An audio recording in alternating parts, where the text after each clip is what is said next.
Alright, hey there everyone, Sari here, and welcome back to the weekly reset for Fire Emblem Heroes. It's been an interesting week in Ether Raids. The defense side of things has actually been, I think, my worst set of defenses in a very, very long time. This one, wow, okay, this just came in very recently. But yeah, we actually 13 replays this week. Hey there, Em, welcome to the stream. But yeah, we got kind of slammed on these, and these aren't results that I'm kind of used to seeing, even with this dark defense that I haven't really done too much to tweak. I didn't end up using an Embla setup this week, I just went with the old one that I had set up before. And it's definitely not the best defense, but it's held up pretty well, mostly because people underestimate either Byleth or Garneth, and they tend to do some sneaky, silly things, but this week got pretty tragic. I think that it was, what, 8 failures? 1, 2, 3, 4, 5, 6, 7, 8, 9 failures? Oof. 2 of them did take a knockout, so sacrifice plays, but a lot of them were clean, and I'm not too used to seeing that. So I'm probably going to be actually putting in some time to figuring something out, to changing the defense for the next season. I have been tinkering a little bit with trying to figure out a decent Embla using defense. I really like Double Pathfinder for it, since I think it does a good job of helping to synchronize the team.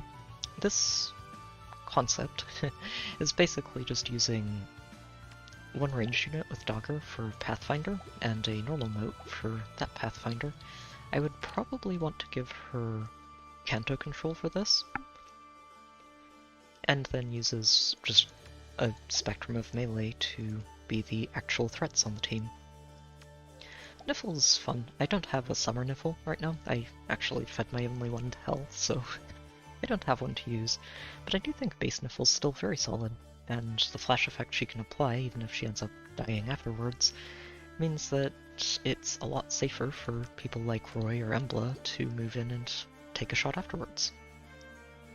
And Summer Edelgard's someone I'd really like to work into a defense at some point. I think she's not seen very often, but she's a very solid save unit. And it would be fun to see her as a Farsaver on my defense teams, instead of just being a Gale Force bot for my offenses.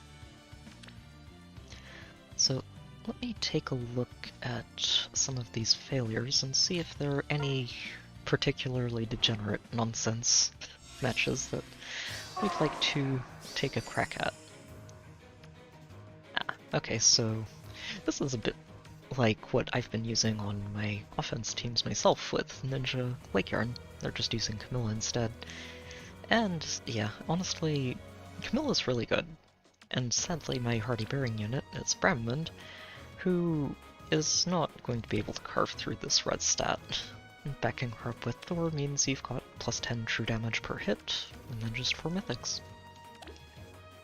I'm reasonably sure this is just very straightforward. They send Camilla in, make sure that Thor's behind her, and watch the fireworks. Yep. And yeah, there we go. And since Byleth actually gets vantaged here, she can't actually attack it safely into this Camilla. Camilla actually gets to hit twice, so she'd get through that damage reduction from the special anyway. I will see this through. So, yeah. Not much anyone else can do about that. Bram gets to hit, but that's all he gets to do. And Vantage. No hard feelings, dear. Yeah, and it's just a clean sweep from there. Yeah, and from there it's just very easy to clean things up. Don't really need to worry about the rest of that. This one was another Ninja Camilla. This time with a refined Hubert, which is fun to see. I do like his support role here. It's very neat refine, and it's basically Ruse that also applies exposure and hits 3 different stats, which does a lot for him. I'm not sure really what a good B slot would be for him, but this refine is just, it's really good for support. It's neat stuff. So I think what they do, yeah, it's a lot like the last one, is just move Camilla in and plonk her, since, again, Bremlin's not going to threaten this, even with Hardy Bearing, and since they're the only ones that can actually get through that vantage, they always attack first.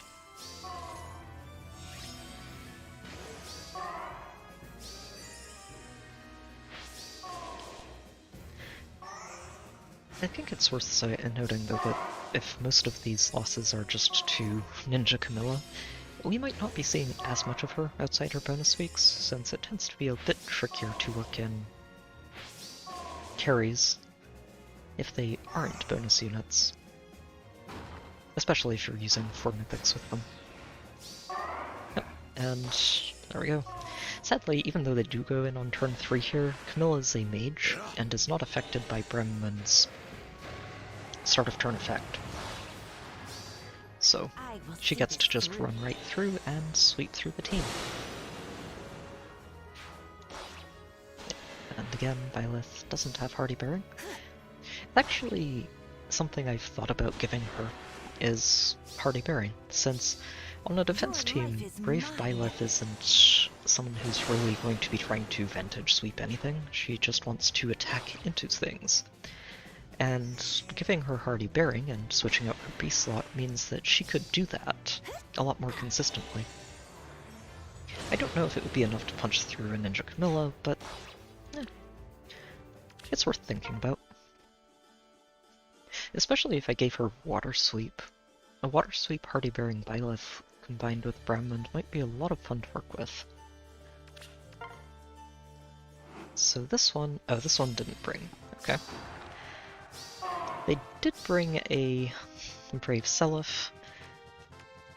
No Wings of Mercy to follow that up, but they did bring a... Oh, actually this is fun. I haven't seen much of Flame Tribe Tana outside of her bonus weeks, so neat to see. And a +10 maxed out Legendary Leaf.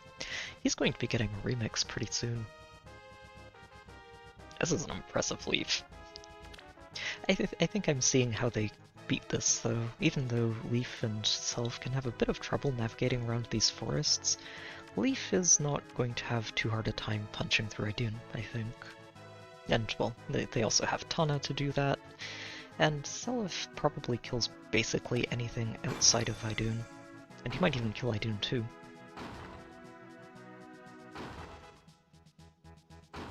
Yep. And we don't threaten too much of the map, so it's easy for them to just set up very close to the front.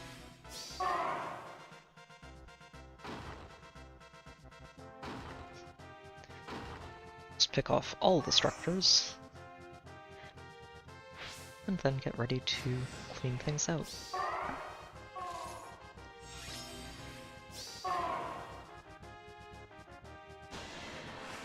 You can do it. Yeah, kind of expected this one. Tana's very strong, honestly. I think a lot of people have slept on her, but she does a lot of work. Yep, and then it's easy enough for them to just dance, retreat, and get out of range. Yeah, there are several problems, honestly, that this defense kind of needs to fix. It doesn't have enough chase to catch up to someone who's just trying to hit and run. You really do want a cavalry movement range for that, and this team doesn't include that. A cavalry movement or a second dancer, I think. I might actually start experimenting with 2 dancers on my defense in Dark, since Milla seems like she's gotten a lot rarer over time. I don't see her very much on defenses these days, or offenses. It's maybe about half the matches at most. Yeah, and from there, it's just cleaning up. They have enough extra actions that they don't really need to worry about much, and once Eldgun's on his own, well, Eldgin's not going to get very much done.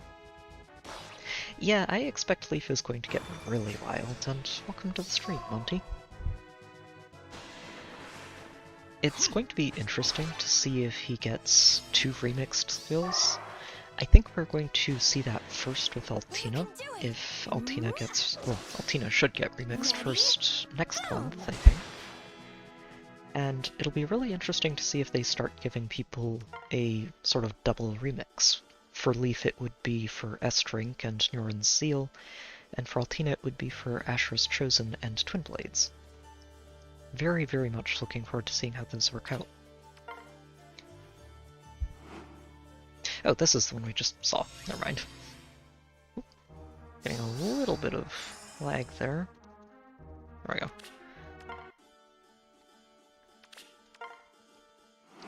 So this one, oh, this is Slateguard. I am very familiar with this strategy. It's it does a lot of work. And I imagine what they do here is just have Edelgard run up to Catria, bonk her on the head, and retreat out of range on turn 1, and then just pick the rest of the team apart from there.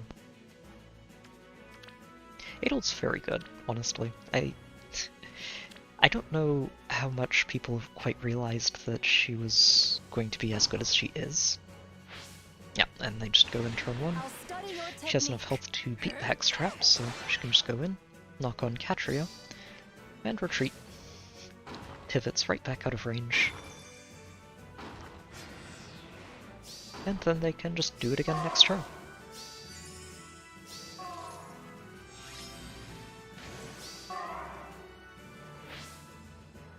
Yep, it goes for Byleth and probably Brenmund.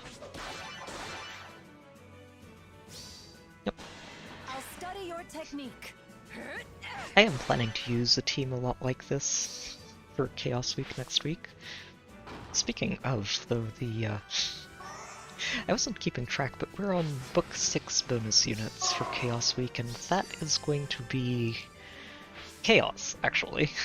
It's going to be a pretty wild time next week, I think. Offense is going to have just so many ridiculous tools, but I don't know how easy the matches are going to be, since defense has access to a lot of those tools as well. And we'll probably see some even spicier nonsense like Embla on offense teams to shut down any saves and make sure Gale Force is 100% consistent. I might be doing that myself, we'll see.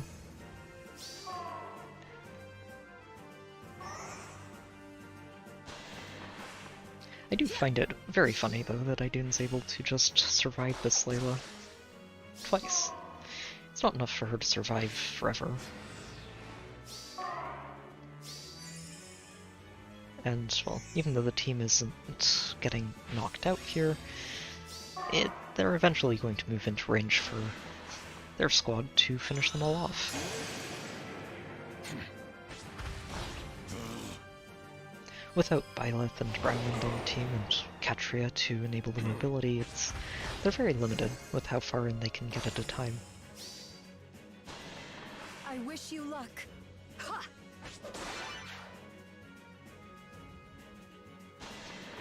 Layla continues trying to break through Idun. Now that Idun's out of range of the healing tower, though, there's no good way for her to sustain this. And while she might survive this one, maybe... no, not quite. Yep, it's eventually enough. And then Dogger can move in, take down Garneth. It's actually a bit closer than Dogger might have liked. That damage reduction's doing quite a bit of work. Nope, just pull back and Eldgin's all that's left.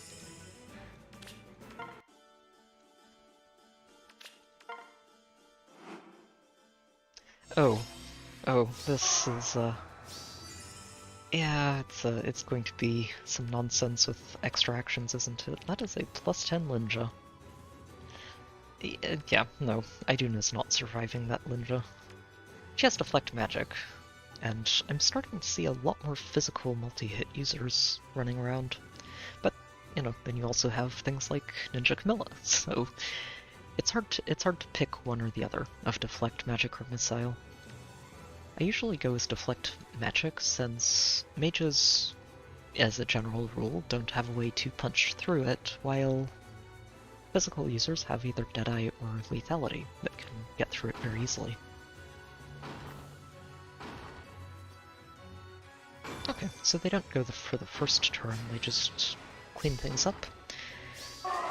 And yeah, I'm not expecting this to end very well for anybody on our team. That Lyn is going to break Idun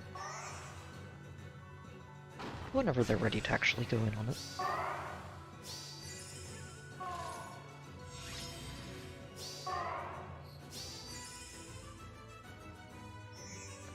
And they might actually be having some problems with that, wow.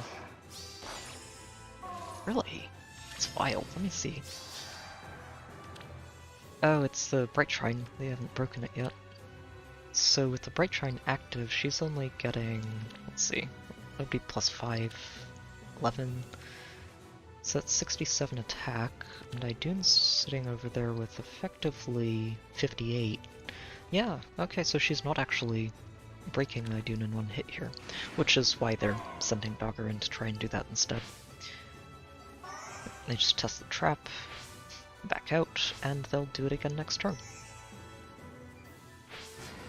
Or in 2 turns. I think they have to wait for that Tempest to come back online. I think they were fully expecting Lyn to just go in and murder Idun, but they have to use Dogger for that. And to be fair, once Dogger does that, it's easy for Lyn to go in and start cleaning everything up.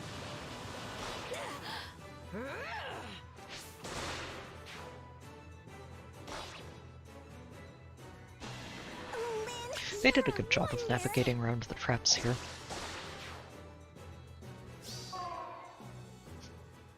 This would be one situation too, where having Brave Edelgard, or Brave Edelgard, not Brave, Summer Edelgard, would mean that that's not even doable, since Dogger would just get immediately demolished when she attacked in. And, well, with Katri out of the way, they've got all of their duo skills online, and all of the dances they need to just close this out. Go for it. Ninian actually packs her own extra dance for Lyn to use, so they just have her break Byleth. Prepare yourself. Sadly, Byleth doesn't have enough speed to actually go first against that Lyn. It would have been funny if she'd gotten advantage. Even if I don't think she would one-shot the Lyn, it would have been funny to see it. Yep. And there they go. Go for it. Sit. This is it. Yes, what she said. It is interesting to see a lot more player phase strategies too this week. Player phase and Vantage, which makes a lot of sense considering Embla. Yeah, we were on this one. I wonder how they lost a unit. This is it? Yeah. Gale Force Edelgard again. Legendary Erica. I have not seen very much of her, even after her remix, which, honestly, I do think her remix was really solid, just... it might be a case of not many people having built her up. Yeah, okay, so this is just the usual. Edelgard goes in, does her thing, and retreats on turn 1. The hit and run Gale Force.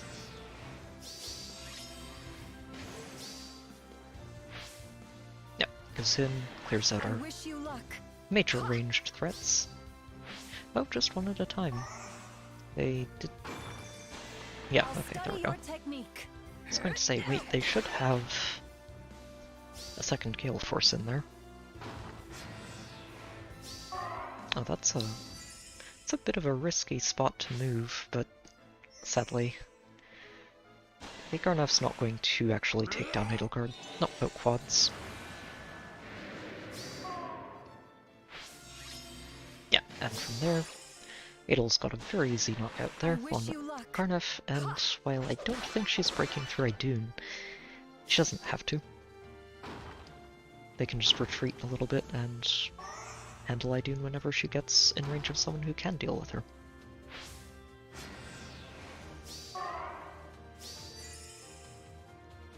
So I'm curious. Oh, I was going to say I'm very curious to see how they ended up losing anybody, but they did not pull Peony back far enough. And that fight is not ending well for Peony even if she's at level 40. This one was not. Yeah. So from there they just decide to keep going, take it anyway. Not that's the Summer Edelgards are an interesting thing to start seeing. I think the best way to shut her down is with a warp bubble effect like Gatekeeper or Legendary Myrrh. And I really would like to work Gatekeeper onto this defense. He just does so much to shut down Gale Force strategies as a whole. Especially with Kanto control, which I already gave him. So let's see what this one did. Oh, this one brought a Roy. Fun. It's interesting, a lot of these premium units are actually fairly rare, and I think it's mostly just because people have stopped pulling for basically every new shiny unit that comes along, or investing in them, at least. And it does make it a little bit more interesting to see them when they show up.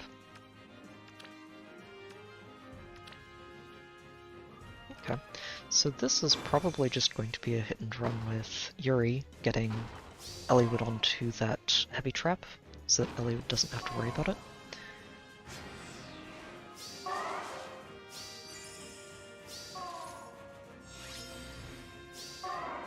And once Eliwood's gotten rid of Idun, then Yuri can help. Yeah. Oh, so they went for the Bolt Trap. Interesting. Oh, because they want to get rid of Kanto control. Of course, that actually makes a lot of sense.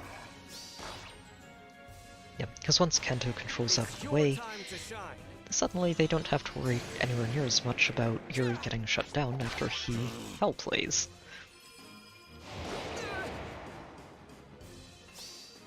We'll protect you, always. Yeah, that effective damage is a little bit too much for Medius. They made some really good use of that Pathfinder on the run part of their equation. Yeah, just not quite in range. Not quite. I think this defense would get a lot more consistent if I just made sure that hitting and running meant that probably Garneth or Byleth could actually reach that bottom right corner, and they just can't quite get there, not with the setup we have. Wow, they're actually very confident in Dogger here. Fair, I mean, this Catry is not what I would call threatening, especially when she doesn't have triangle attack online. If she didn't have a triangle attack there, this wouldn't have ended well for Dogger, but... Oh, jeez. Eldigan. Oh, Eldigan was 1 damage away from knocking that out. That's almost enough for me to give him more Dragon Flowers.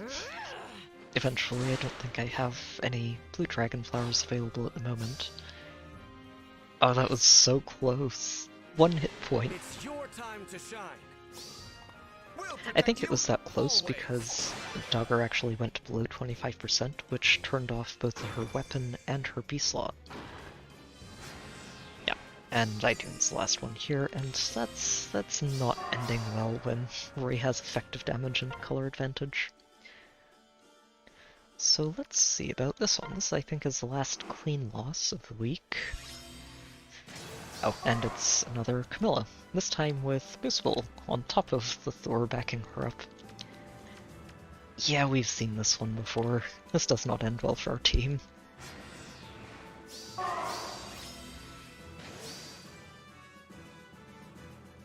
They're taking their sweet time moving in, though. Guess they just want to make sure they get all of the ether pots before moving in and taking this out. Really? Okay, so they wanted to get Idun out of the way first, is what it is, because they weren't confident that Camilla would be able to take her out. So by getting rid of Idun first, they can just move Camilla into range of the entire team and let her sweep it. Oh, it's actually, Thor wasn't even enough to break through Idun. I was expecting Idun to be dead there. Interesting. So all they did was hit and run, and yep, the dance lands on Idun, so nobody's gonna get in range of that.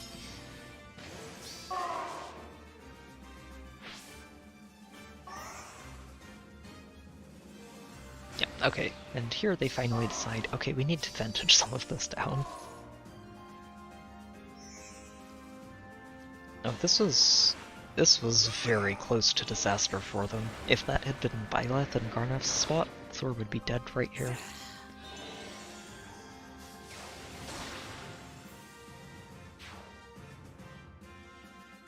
Yep, but Byleth can't get through Camilla, and she wasn't far enough up to warp forwards and hit someone who isn't Camilla. So, bit of an unfortunate series of events there. Camilla just starts rampaging for everything that's not in range of Idun. Do well or else. Thor does too. They really played this cautiously, didn't they? Actually, they almost ran out of time. They're down to turn number 7 here. I really think they were worried about Idun attacking into Camilla. And that's why they took so long at the beginning of this to try and make sure Thor could take her out. Once Idun's down, Camilla just carves her way through everything. Fair enough. This specific team with Camilla and... Accept defeat. Camilla, Thor, and Muspel is not going to be something you see very often outside of Camilla's bonus week, since you only get 3 mythics with that, so one of these 3 mythics would also have to be your bonus unit, and that can really get to be a headache if you have merges on them and are trying to optimize your score. Yeah, it was a rough week overall. And this team lost someone too. Or save Fjorm. I'm guessing Fjorm got dunked on, and then they just decided to keep going afterwards.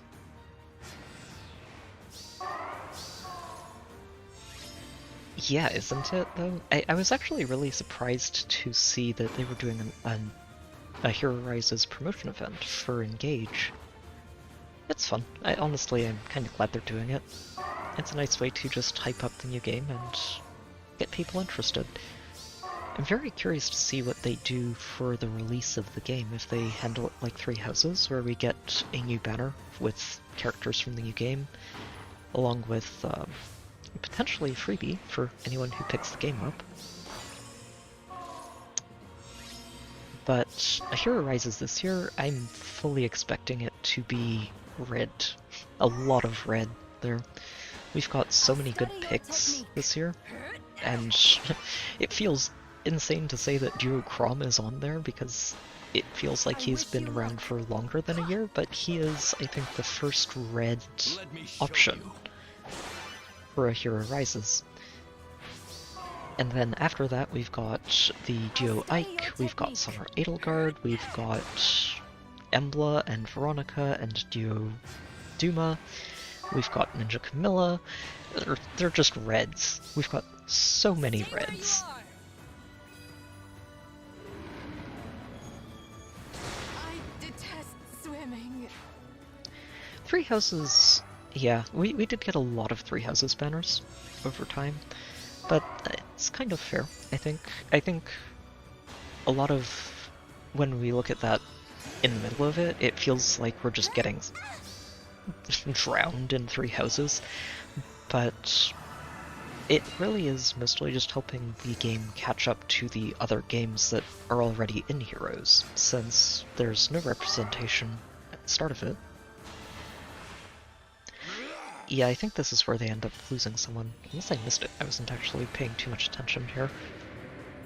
Yeah, Garneth survives. Oh no, we did already get someone. It was the Edelgard. I missed it completely.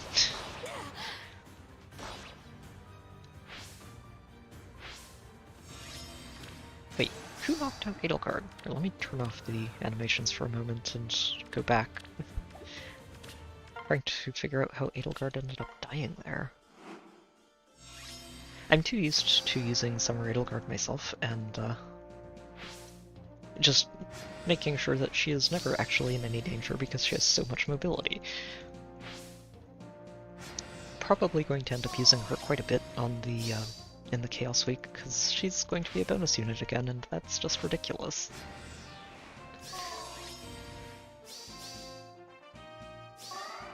Yeah, so bonk and bonk. Oh, I don't think they got her out here. That's what it was. They just went and... Okay, this was a pure sacrifice play. Yeah, not interested in that. So, after all of these failures, let's take a look at the few successes we had. Because it is fun to see the defense actually doing well. So we had Byleth, near save I do. These were actually, oh, Mystic Boost for Seliph. The kind of awkward part about Mystic Boost 4 for Seliph, especially in AR, is that it doesn't do enough healing on its own to actually keep him in that miracle range. He needs to use the Mystic Boost seal at the same time. And at that point, he's really losing a lot of stats. Hey there, Shadow. Welcome to the stream. I think they're mostly relying on Byleth and Idun here to do the carrying, and that's fair. Honestly, Byleth with a Farce save backup is really hard to break through unless you have a Hardy Bearing. And if the Hardy Bearing doesn't get spotted and Byleth is getting hit by that before she's ready, that doesn't end well.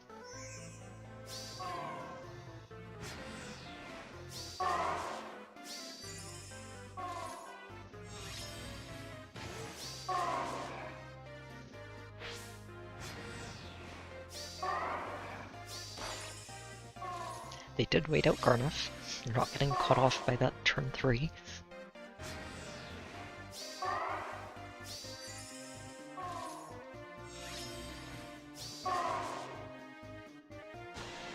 Okay, Byleth going in on Idun. She's not going to actually knock Idun out here.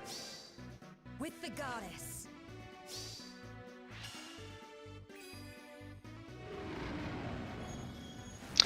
But that's actually really good to hear, Monty.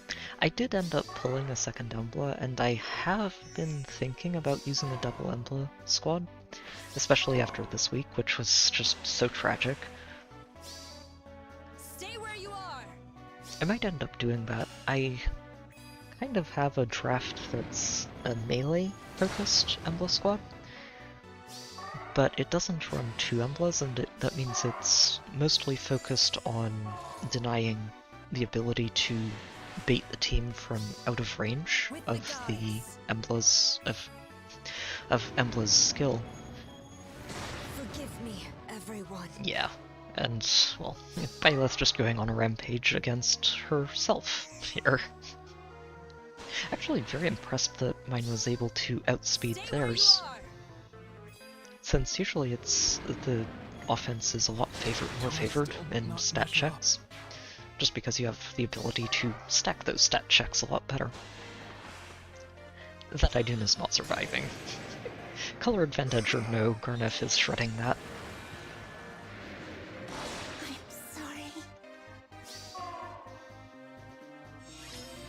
Nope, and that's enough for them to move on. Yeah, the week started pretty well with 2 back-to-back successes, and then just kinda went south in a hurry. Non-save Edelgard. Robin's honestly a very, very strong save unit. I haven't used her as much as I have others, but I do think she's going to start being a pretty major part of my offense teams. Probably more in Astro Weeks than in Anima ones, but we'll see. Raveln is, I guess, the frontliner, but this is not really a good sustain build. Although they've got a different melee specialist in Robin for that. I'm wondering how they were planning to handle this with this team. I guess Edelgard does have... I think she's using her default Oh no, it's just basic distant counter. I was wondering if she was using distant ward, which would help her a lot for dealing with mages. Especially if there are only mages on the enemy team. But just plonking her here like this is not going to end well. Yeah. It's not going to end well for you, Edelgard. With the goddess. I have actually really liked Brave Byleth on defense in Dark Weeks. As long as she actually gets to initiate on somebody and doesn't get immediately vantaged, it's very hard to deal with her. And I honestly, I mentioned it just earlier in the stream, but I honestly think that if I gave her Hardy Bearing, she'd be a better user of it than almost any other character, well, really, that you could put on the defense. Impossible. It does mean that you're not going to use her preempt skill, but you can just give her something like Water Sweep or Wind Sweep. And probably Water Sweep, With the goddess. especially if you have somebody else who can handle physical units, like Garnev. Such disgrace.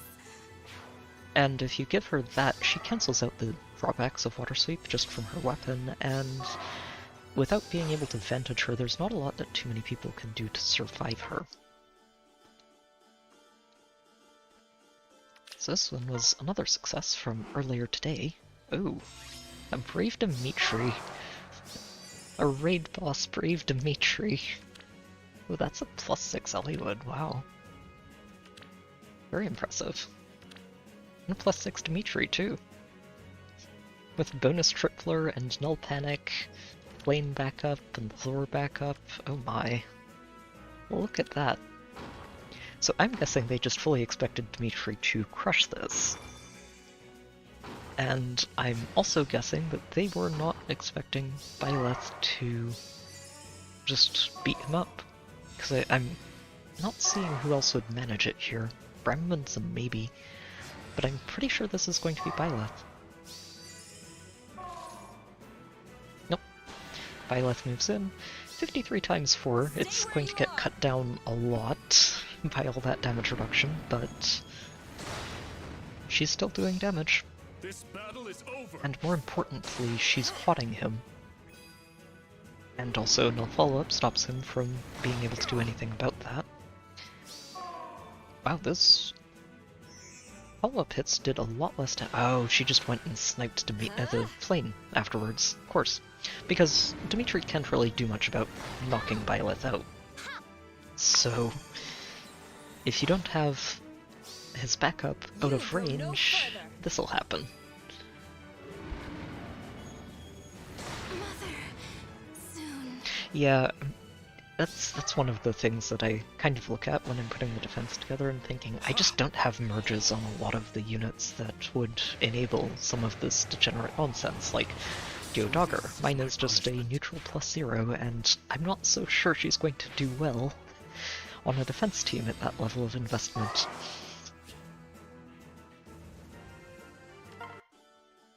Okay, and then this one was just an hour ago. Oh, it's a Ninja Lycaron with Hardy Bearing, okay. Huh. Interesting. I kind of went the exact opposite direction with mine and went with Vantage, but I could see it. Although it does feel a little odd to see Hardy Bearing on an offense team, to be honest. Wow, and they actually... Huh. How did they mess this up? They even got to snipe our duo's hindrance for free, and, well... I'm pretty sure Thor can get through Idun eventually. Lycaron too.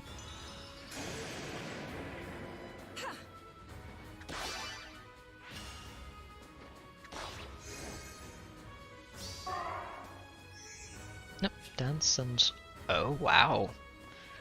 So I'm guessing they were expecting to be able to take Idun out right here. And when they couldn't, they just surrendered.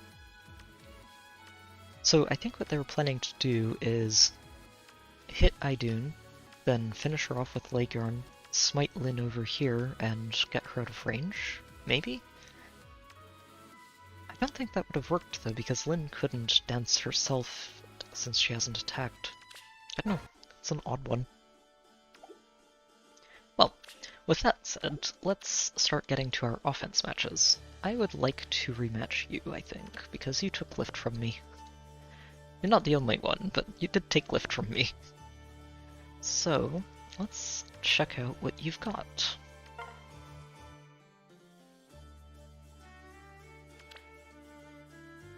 Ah, Embla. Windsweep Selena. Could be annoying. Also got Yune. Oh, fun thing I did discover with Yune is that Null Panic actually stops the panic effects from happening out of combat, which is really relevant since it is how Duo Lake Yarn gets to use her bonuses from her weapon. So it means that Yune can't actually shut that down as long as whoever is feeding her those extra stats also has Null Panic. Okay. So we've got some spicy nonsense here. Letitia, she was always basically a ball of stats with an auto follow-up. And while she is a very big ball of stats, that's also all she is, and that doesn't end well usually. For any units that are trying to last for a while. So, let's see. What I'm curious about, they don't have a dancer here. So, the trick is going to be making sure we take out as many of them as we can on turn 1. Honestly, I think we just plunk Lake Yarn here and it doesn't matter. I don't think Selena actually threatens Lake Yarn at all. Even with Windsweep, she only hits for 70. Yeah, she only hits for 70, and Lake Yarn's got a lot of res, honestly. Especially if you aren't lulling it for the, oh, wait. This isn't the team I'm looking at. This one's actually a very funny team where she's using +3 attack specifically to tie attack with Furum, and that lets them both get the bonus doubler and Null Panic out of Elliowood. So if we go over here, Lake Yarn is getting... How much res is this again? It's something absolutely ridiculous. She's got 49 and then another +7 from Peony, so that's 56, 62, and then another +16 from this. So she's got 78 res. She doesn't actually care about Selena. Selena literally does 0 damage to her, and that's kind of tragic. Makai is not going to be able to do much either, and I think Selena ends up attacking first since she's the only one who should survive. I do want to double check Letitia though, since Letitia's got... Oh, I also need to make sure that Sigurd doesn't attack before, I think, Selena or Micaiah, or these two are going to be able to reach a lot more of the map than I'd like them to get to. Are there any rallies? You have... Oh, you have... You might actually use this Maiden Solace, because I don't think you do damage to Lake Yarn. Let's see. Yep, you've got 59 plus 7... 66, 70... 75-ish? I don't think you actually attack, I think you use Maiden Solace instead. Of course, if we just snipe the Sigurd, then we don't have to worry about that. What we have to worry about instead is reaching these ether pots by the end of it. Advantage might not be the way to go here.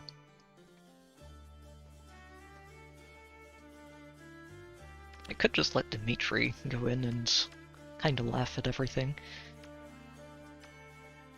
Huh. Or we could use Fjorm, who's always a solid option, and would not care about any of this ranged unit nonsense, as long as Lake Yarn intercepts Sigurd and Embla. Could also just Gale Force. You know, actually I kind of like the idea of Gale Force here. I think it works out better. So... The tricky part would just be making sure that we get in range properly. I think Beast Force is the way to go here. If we go in on turn 1, we can actually just get Embla before the dodge kicks in. And from there, I think we have Ashe attack into Sigurd and get hit back with this Holy Knight aura, which should put her into Wings of Mercy range for Valoria to catch up and everything else goes well. The only thing I'm counting on is having Edelgard one-shot Embla, and I don't think that's hard to do. This doesn't even come online until the start of her first turn, so she gets 40, that's 92, or 91, which is actually only 85 attack, and I'm pretty sure Adel has that much. She's got 72 baseline, plus another 10, 19. Yeah, okay. This should work. I bestow my blessing. Should work. So, the thought here is I have... Actually, Fatal is going to reposition Ashe forwards, get danced, and then she jumps up here, one-shots Embla, and gets her first Gale Force. Then Ashe jumps past her, goes after Sigurd. She should not one-shot him, he's got plenty of bulk. And at the same time, she should also kill him. So she's there, Adel's here, then Adel can just move over to probably get the note. Which lets, yeah, okay, so this should just sort of topple like dominoes. Yes. Usually I would be mapping this to double check everything, so I'm hoping that I'm not just being very overconfident here. And goodbye, Embla.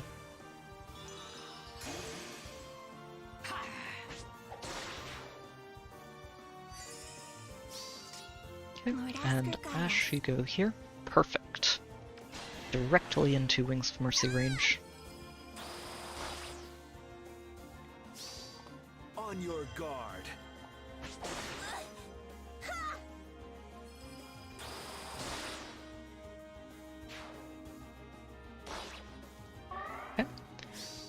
Gives everybody more attack, but that should be fine. Oh no! Oh, Edelgard got... Uh-oh. Hold on. Why does...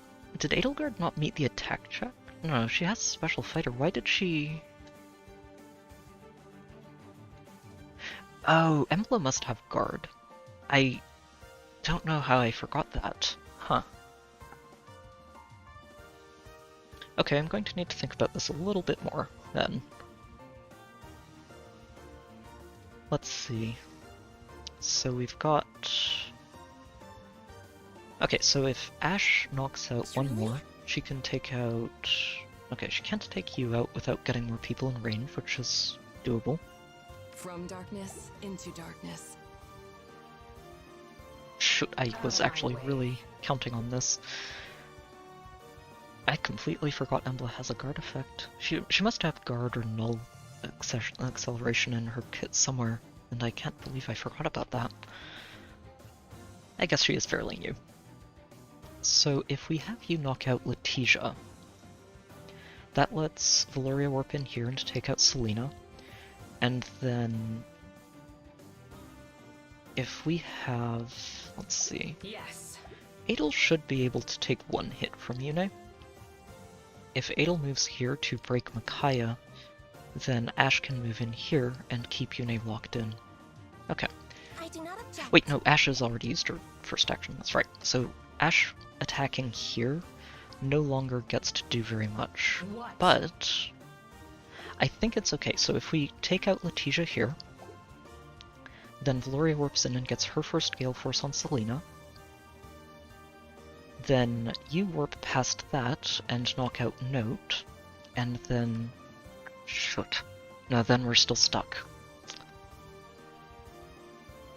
Because I don't think... Wait, hold on. Truly? Once Valoria is up here, you should be able to take out Note. That's it. Okay. So... Wait, no, you're taking out Valoria. What am I even talking about? Oh no. I may have really messed this up. Okay, so if Ash knocks out Letitia, that's her last action. She can no longer move at that point. Valoria can wings in and take out 1 and 2, which just leaves Yune. Oh no. Oh no. Oh no. Shoot, and... yeah, Leigern isn't able to get anywhere here. I wonder if there's any way I can just back out. I don't think so. There are too many ranged calves.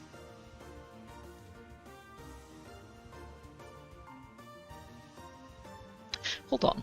If I was to have Edelgard break note here, that leaves Edelgard out of actions.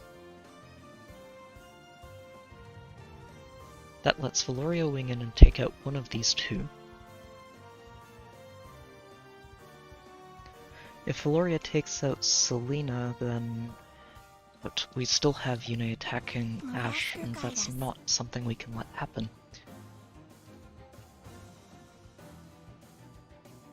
Oh no! Oh no! Yeah, because this danger range is actually... I don't think it's as far as it looks like, because this should all wear... the extra movement should wear off at the start of the turn, but... I don't... oh shoot. I really needed this extra action on Edelgard, and we're not going to get it. I can't believe I goofed this up. What? Yeah, because if we just hit note, we don't get the extra gale force here. Ah!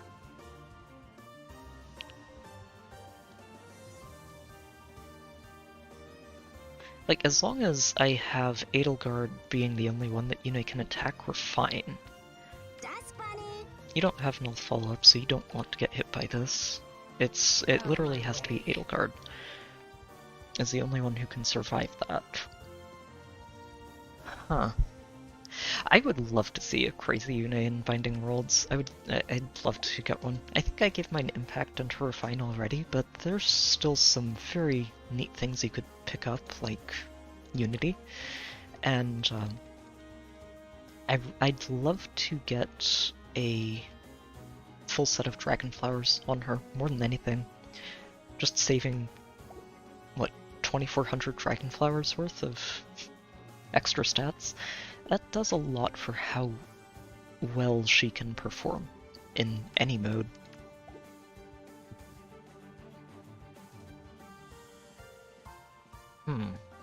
Okay. How do we do this? I really goofed up. I really goofed up here.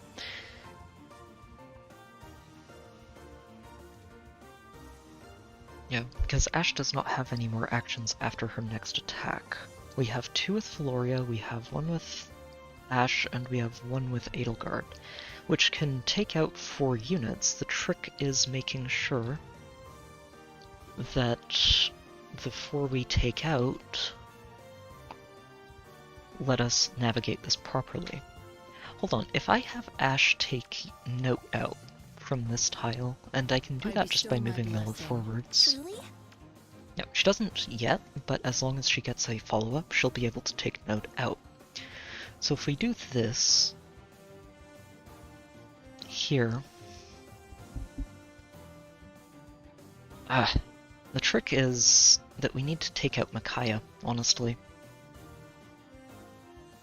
If I could take out Micaiah first, we'd be fine. And... yeah, it's just getting to Micaiah first. If we could take out Micaiah first and then move in to take out Note, we'd be fine. If Edelgard had her Gale Force available, we would be more than fine. I think I might have messed this up. I don't know if we can close this out without losing somebody.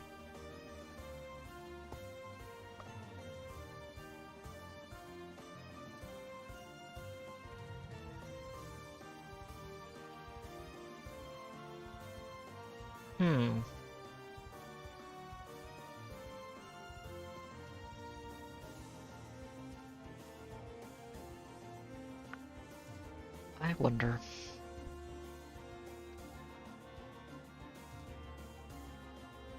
Shoot. All because I didn't remember that Embla had a guard-like effect.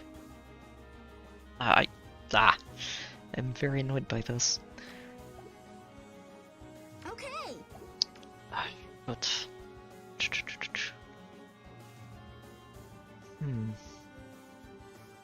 I do not Because if she object. gets here, that lets Valoria warp in and get Micaiah, which is good. But... that doesn't matter. What we need is for Micaiah to die, and then somebody to step on this spot and kill Note from there to keep Yune blocked off on this side.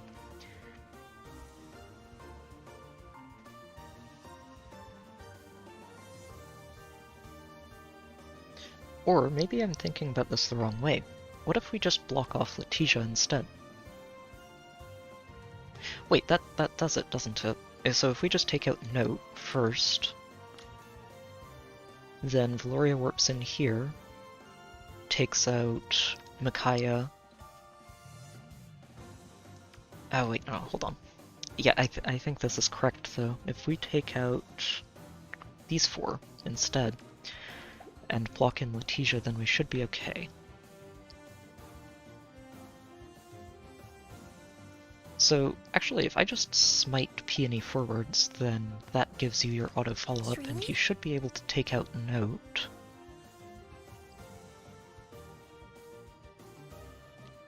And if you take out Note, then that lets Valoria come in, take down Selena and Yune. And Letitia shouldn't be able to auto-follow up you. Okay, that's how we do this. Okay. We did not, in fact, make this into an unsalvageable mess. We can do this.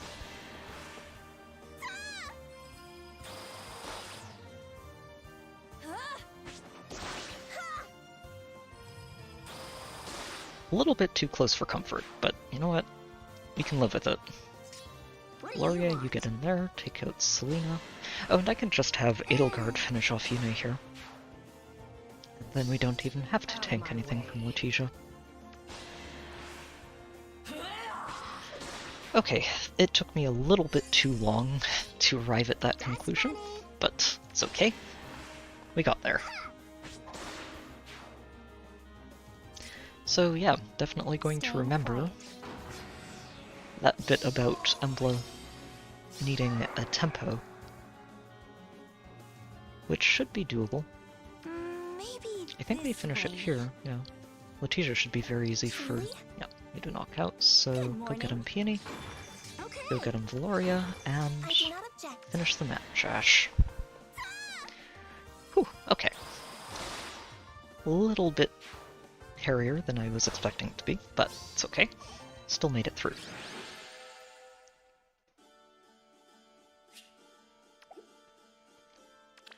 Grudge match is settled.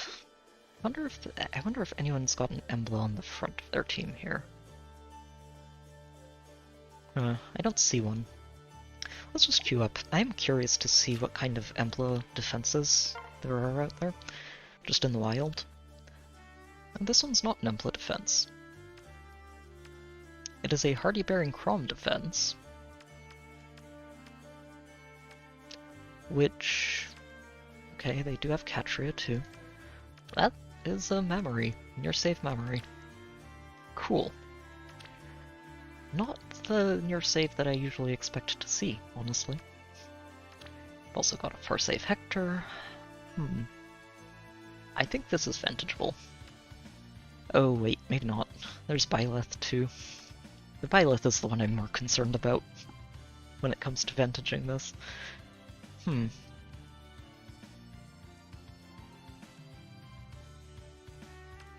We could probably have melee Legiorn and Theorem as far save handle this. Which feels hilarious to say.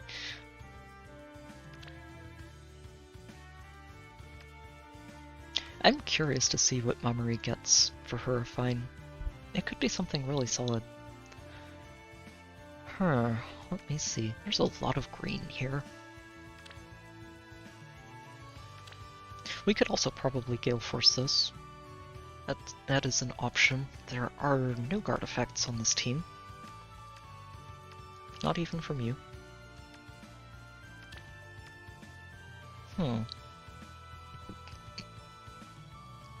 Yeah, I think as long as we punch through Medius, then we'd be pretty much okay.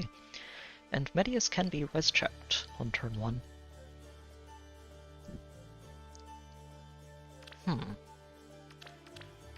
Could also go with Dimitri, who is definitely going to outspeed Byleth, although Byleth might hit pretty hard with that Sublime Heaven. Especially since he gets to hit twice. Katri is spooky.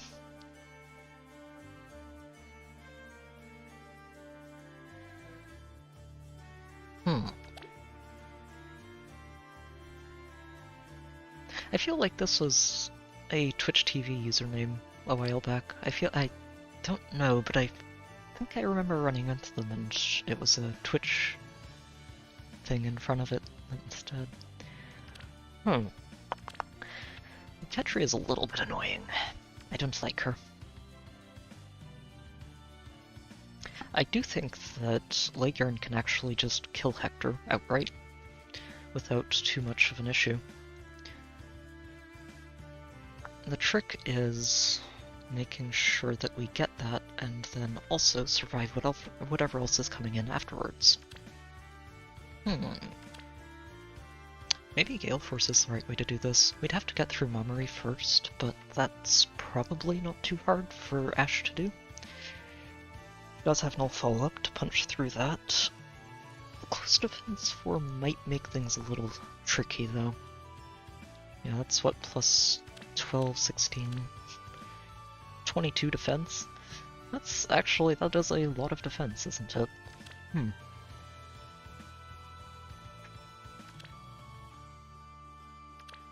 Honestly, I would use Dimitri. I'm just concerned about this Byleth. Very concerned. He does not have a lull, and Dimitri is getting bonus doubler and all the good stuff that comes with that. But I'm a bit concerned about it, because he's also taking a double hit from Mummery, eventually. Well, actually no, we can just isolate Triandra and then that doesn't happen. Catria 2.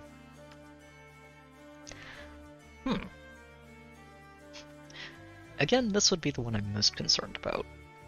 That is a plus 7 Byleth with plus attack. Sublime Heaven hits hard.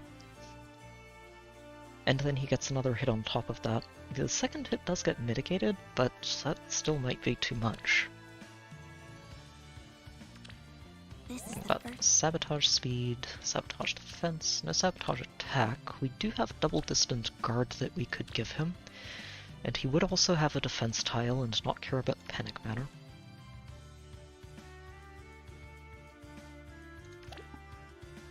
So if we give him double distant guard and Milla, that's plus 10 extra res.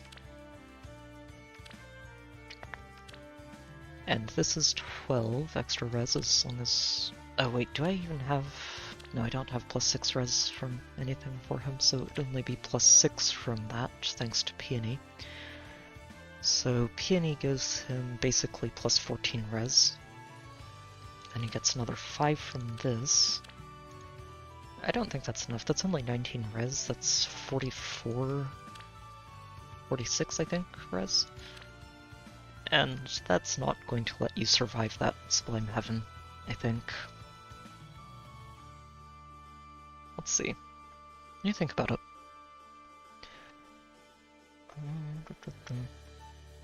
I said 46 res, so that goes up to 13 extra res, so he has effectively 59 while sitting on the defense tile. And Byleth... So 59 res, Byleth has 63, plus 5... Is he getting... Yeah, he's getting buffs, so that's 5, 14... 20 extra attack. So Byleth has 83 attack and gets an extra 20, I think? Yeah, an extra 20. So he hits for 103. Ouch, that's a lot. So he'd hit for 44 on the first hit, and a lot less on the second. Oh, I'm not even factoring... Oh, no. I forgot to factor in the triangle advantage. There's no way he survives that. That's unfortunate. Let's see. I would use Fjorm, but I'm worried because if Chrom gets to triangle attack, then she'd just die. She's not surviving a double hit like that. Are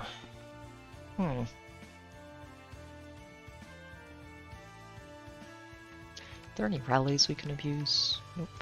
Okay.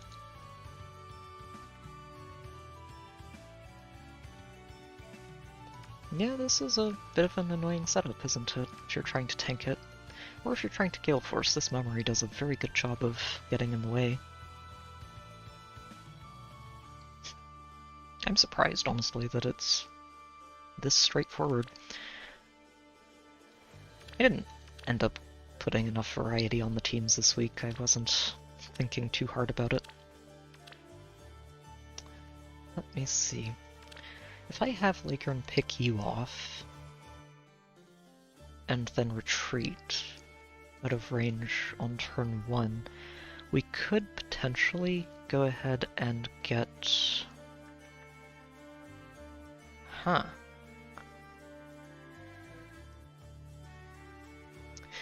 Their refines should actually be coming up relatively soon. I think they're in the early New Year's area of the upcoming Special Heroes banner. And if I remember right, they are technically a Special Heroes banner, even if they're in the main summoning pool. So we might be seeing those refines. If they put them in with the rest of the book 4 units, though, we'll probably be waiting a while. How do we do?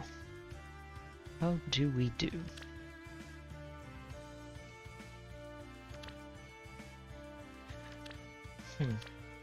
I could go with this. Zelgius is actually going to be completely fine handling these, especially on a defense tile. This Byleth is the one that concerns me. Mostly because of Wind Sweep. Which means that Lakern can't actually counterattack him.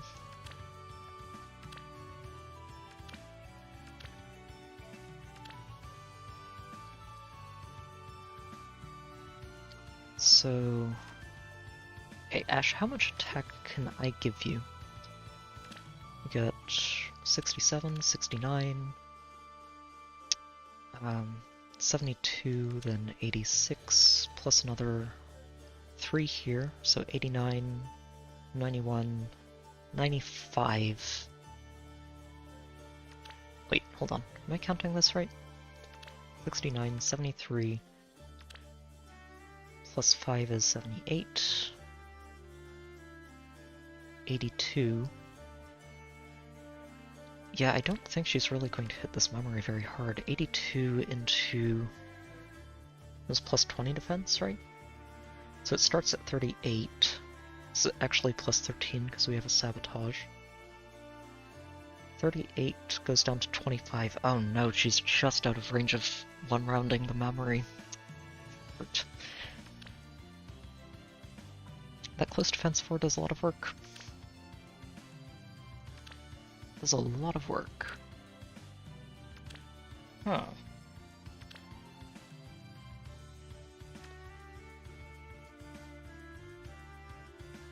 it's this Deadeye with the Party Bearing and Catria Triangle attack is what's worrying me about just Vantage sweeping this. I think Lakern could survive Byleth, but it's tricky. Oh wow, I didn't actually see that Golden Throne count either. Good to see someone up there.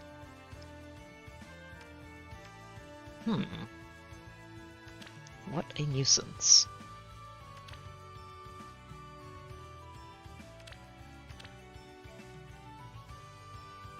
So what I could do with the Gale Force options...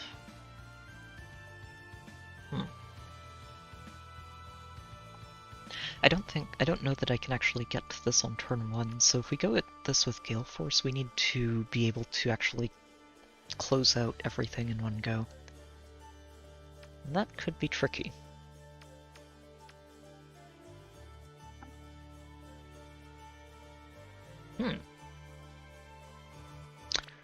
Tricky. So if we go with a Leguern version of this, and we knock out Hector and probably Crom.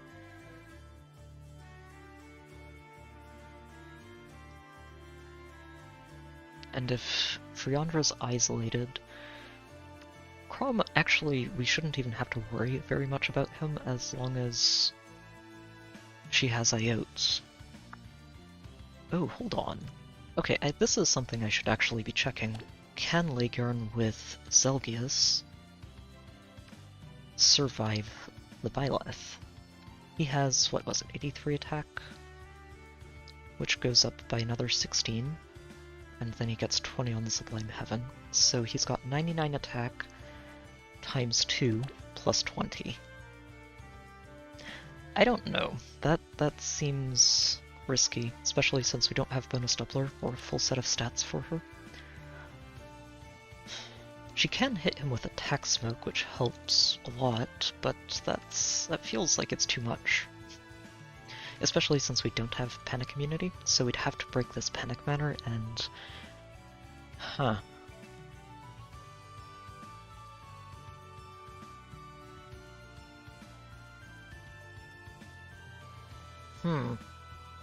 I don't know about that. I think that gets a little bit too dicey.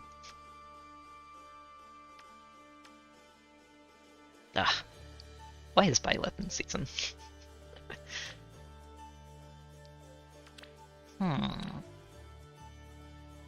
This one's going to be a bit of a brainbuster, huh?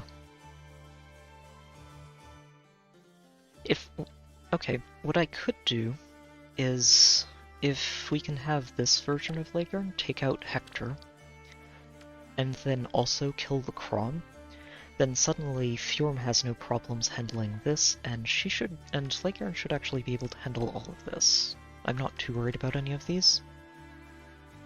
As long as she takes out the Crom first, so... Close counter Leguern. Yeah, you neutralize penalties, which means this doesn't actually do anything.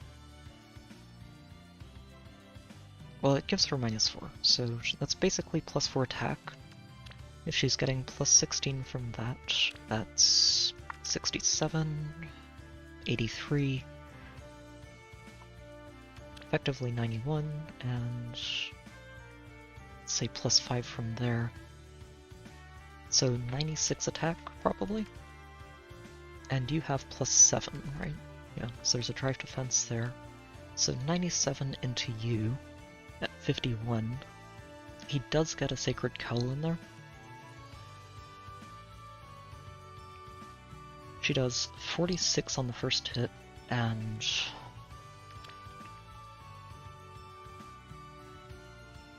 what was that? That's 51% -5? I think she gets him.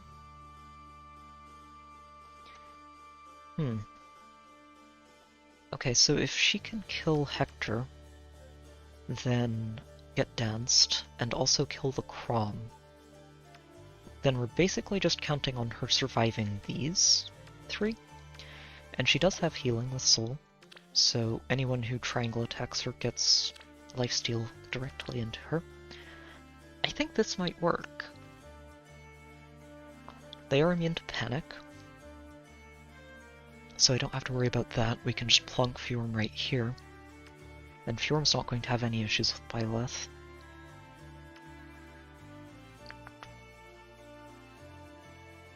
I guess the only trick there is whether or not we kill everything before reaching the Ether Pot, but that, I think, is less of a worry.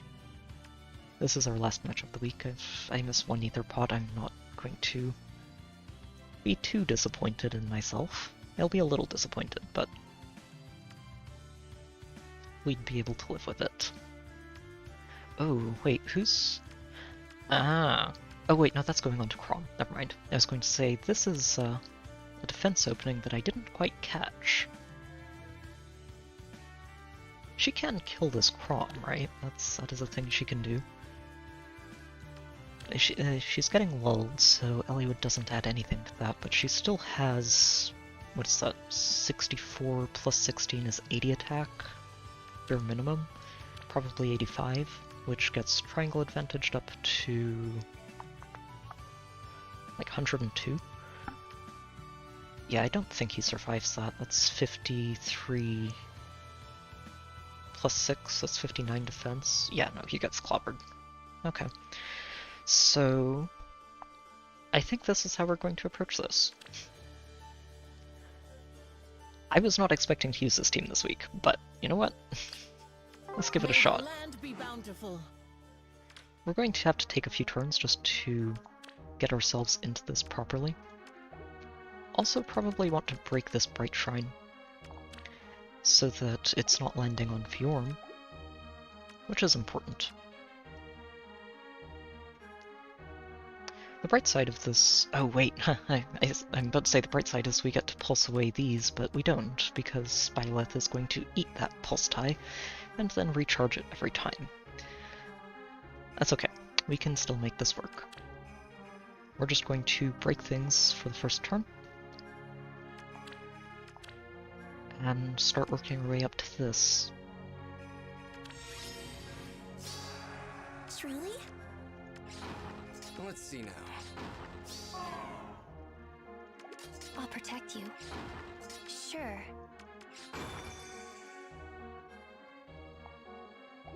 Yeah, we're not going to be able to Kanto back out. We have to dance or reposition instead, which is fine.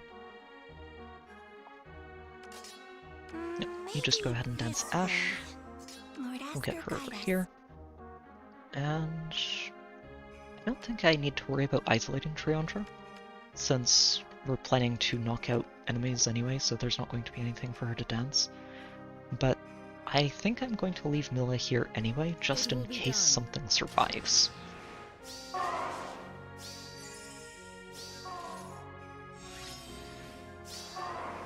Yeah, because right now the Bright Shrine is actually stopping Fjorm from getting these buffs, so we can't have that. We'll just reposition Leigern back. And Fjorm, you're going to get in here. Ready. Give Leigern a dance. From darkness into darkness. What's your plan? We'll move her here. Because Sure. I'm going to need to smite her to get all the way up there. Okay.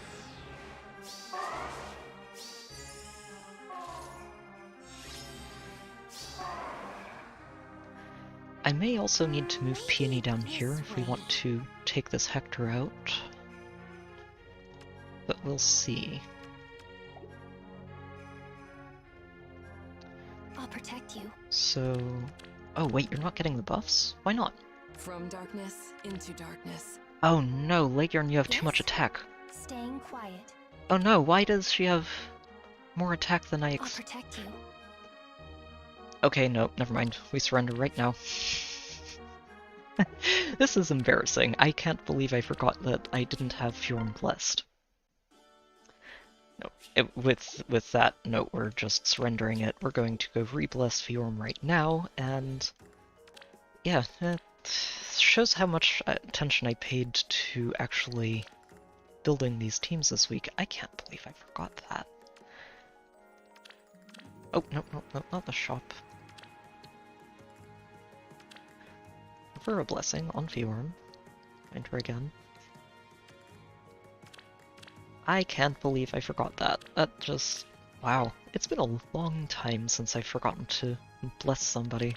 I usually take care of all of that at the start of the season. Jeez. That was very silly of me. Another Catria Ball. Ooh, this one with a Windsweep Byleth. Okay, this is fun. This is the first time I've run into a Windsweep Byleth. That's a Thor, huh? Okay. I wonder if we could actually just throw Dimitri at this. I feel like we might be able to.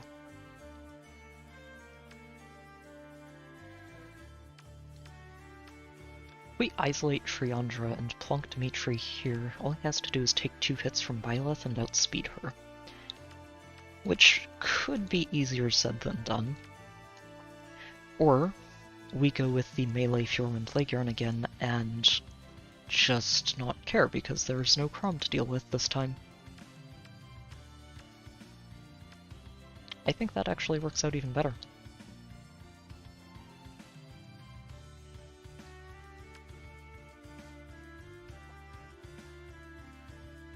Catria isn't a problem. No, she'll always survive 2 hits from Catria.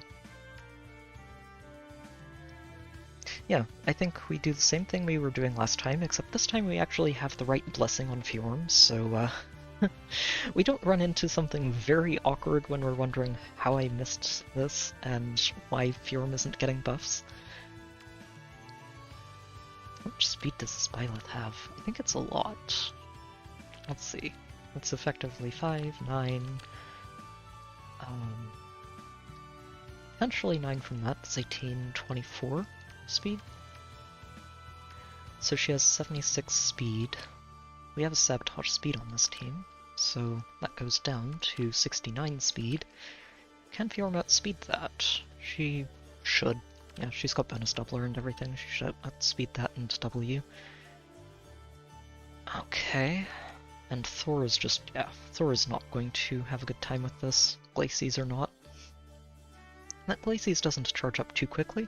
It gives us a couple of turns to get in position, which is good. Huh. I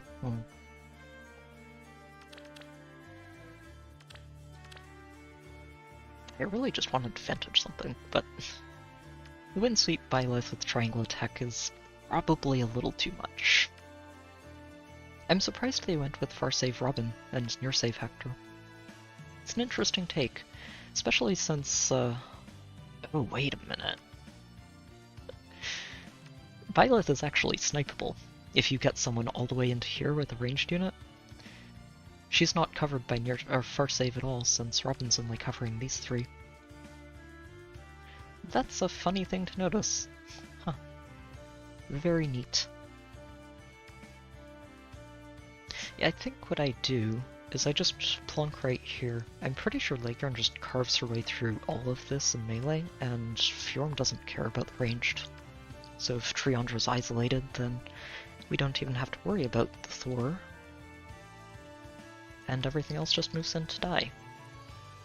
In theory. We also get to Pulse Smoke, or even Pulse Tie this way, and... No, actually that lands on Byleth, doesn't it? Ugh. It's fine. So Catria is hitting for... what is that? Plus 13 is 76. 76 times 2.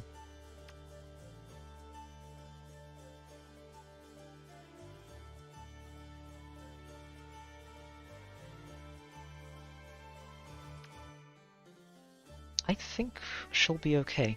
The Moonbow might do some damage, but it shouldn't be enough for her to be worried about it, and then she'll just steal 27 health right back. I am going to need to make sure that I get... Oh, okay, so this is the trick. Thor has guard, so we do need to make sure that we isolate Triandra. Otherwise, Thor would be able to shut down Ice Mirror before Byleth moves in, and that would hurt. So let's do this. With the right blessings this time, yes, good. And we'll just go round 2. Truly? My turn? Lady Niffle. Yeah, now Fjorm's actually getting her... This should have tipped me off right at the very beginning, honestly. Good morning. I do not object. From darkness And we can just pick this off right away, Kanto back. I bestow my blessing. And yeah, no, Milla, Like you're this. going to stay right there. Keep that Triandra isolated. We do not want to be dealing with any sort of guard effects. Sure. Wait, Legion what? Just, oh well, what's the hardy fighter Aegis anyway? Is that something we're supposed to be worried about?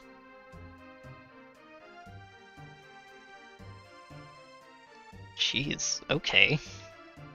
Actually, if I just move Peony over one tile, then she'd kill the Robin outright. That's hilarious. And a little bit filthy. I'm not going to. I want to actually make sure that Thor is not attacking this turn. But we should be able to just have Legion move in and Staying quiet. yeah, do her thing. I'll protect So if you. Fiorma swaps her, she can just move up here. From darkness And if into Legion moves darkness. here, we're not gonna do that. Even if it would be hilarious. I think what I might do is break the healing tower though. We break the healing tower, then that makes sure that Triandra is always going to move in and attack. Or it should. Staying quiet. This should be fine. What's your And plan? Eliwood, you move right here. And we're going to Maybe dance you. this way. Make sure that we get extra buff for... Oh shoot, forgot to give it to Furum. Let's see now. Should still be okay though. We don't want to move here, I think. Actually, it shouldn't matter. So if I put Ash up here, that's actually even better. She's covered by Fjorm, so as long as there's not a melee reaching here, we're fine, and there should never be a melee that gets all the way up there. What's your plan? Truly? So, go ahead, Ash. And Milla I'd is in still my range blessing. of this tile, so we're getting all of our buffs. Very good. Go get him, everybody. I believe in you. Oh, Violet is fast enough to tie, huh? That's okay. Fjorm's not going to suffer too much damage from this. And while we won't get Violet knocked out, Violet can't get danced. Hector is just very dead, I think. Actually, he might not die. He could survive here. Because, yeah, Kavise is pretty good. Oh, yep, okay, this is fine. I was like, wait, shoot, did I goof up? Nope, we have Farsave. Farsave is important. And that's the last ranged unit that can actually hit us this turn. Robin is very dead. She is not using Kavise, and because she's not using Kavise, Lakeyarn as a close counter archer can actually hit her for full damage. Together. And lifesteal all the way back to full health along the way. Katria, yeah, that's not ending well. This is all for you. We have you now. I should have given Fjorm that extra res, but I wasn't thinking. So, from here, if we snipe Thor, we can use the duo skill. We could also just snipe Byleth, which is probably a good idea too. Since she has speed tying, which is annoying. Yes. Although, there's not a chill speed landing on protect you. Fjorm anymore, and without that chill speed, Fjorm should outspeed Byleth pretty easily. Okay, so with all of that in mind, how do we want to do this?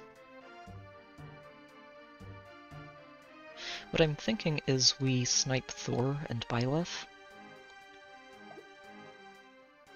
Good morning. Trick is how. If I move Ash down a tile, that lets Peony get over here, which is safe from the melee. Yep, so if Sure. Lakeyarn just snipes these two, then these two attack in and die next turn, and then we can also break the Ether Pot. Truly? I can live with this. From darkness into darkness.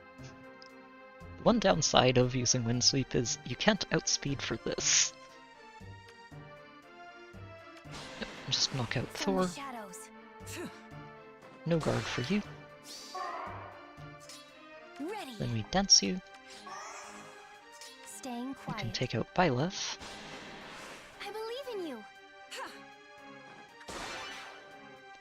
and you'll finish everything off in the enemy phase. Lady Niffle. Even pick up our second ether pot, My turn? and Smite Ash forwards. Full buffs. Full buffs all the time.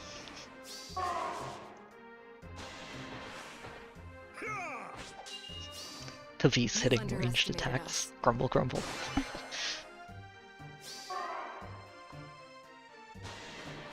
Actually, it didn't land there because he wasn't neutralizing penalties, which meant that Leigern could apply a guard effect to him. Fun times. Alright. We shouldn't have had to surrender that other one. Yeah, no, when I realized I hadn't blessed Fjorm, it was a little bit awkward. But it's okay. And in spite of a disastrous defense week, we still ended up with a pretty decent ranking at the end. Not bad.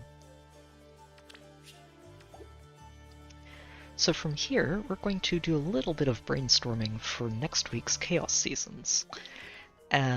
Season, singular. And yeah, there's a lot. There's a lot that we can do with this. So version 6, oops, includes so much nonsense. We've got Embla as a bonus unit, Duo Leigern again.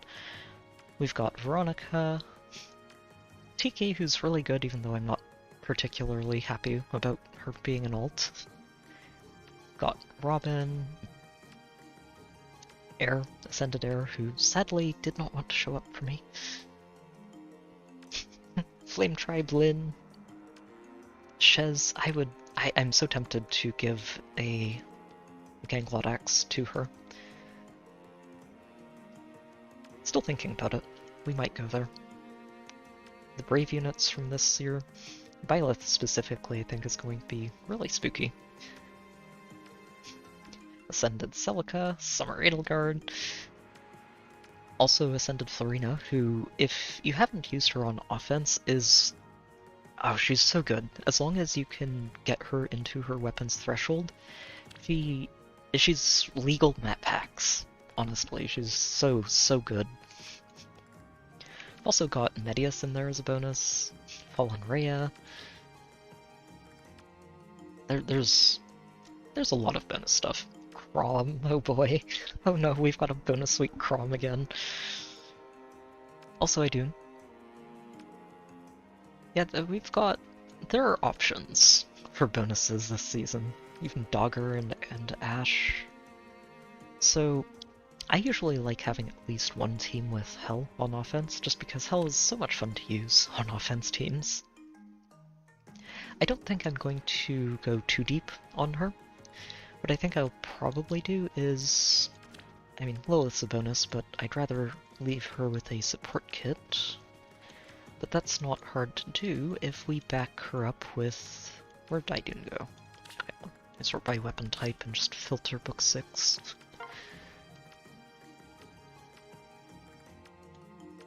Could go with Idun or Rhea.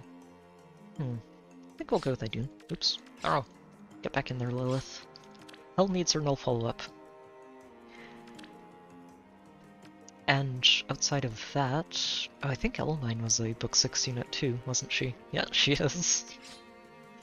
We got a lot of stuff in book 6. This Chaos Week is going to be pretty wild, I imagine. There's so much, and I don't think it's possible to prepare for all of it. Yeah, so Hel, I think, is going to be my melee specialist with near safe, or far safe squad. Now, who else do we support with? 67, 65. Oh, root. And she's not supported yet either.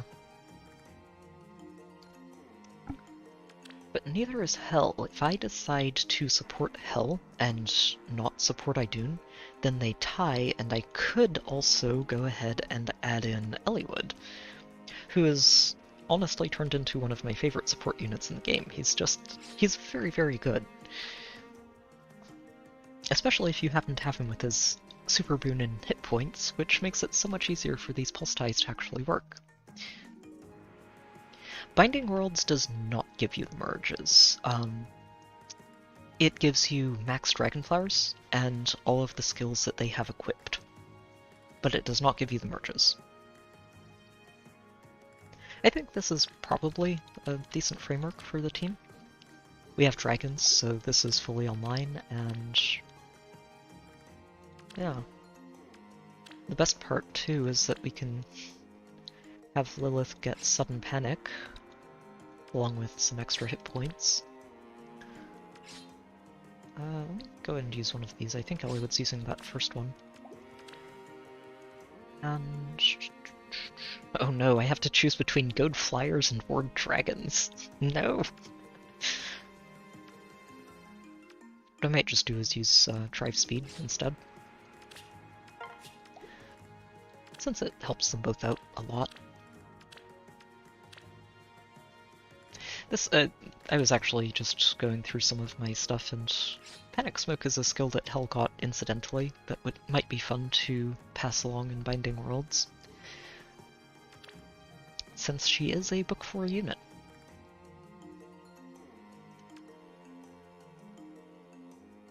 Yeah, I think Mystic Boost is the seal. Wait, no, it would be Mystic Boost here is better, and get more stats from this. Yeah, you know what, Life and Death is fine. The fun part about Hel is that Life and Death is actually not really much of a drawback for her in most cases, since as long as you're not hitting her twice, she doesn't care. Unless you're a mage or a staff, but that's why we have Idun.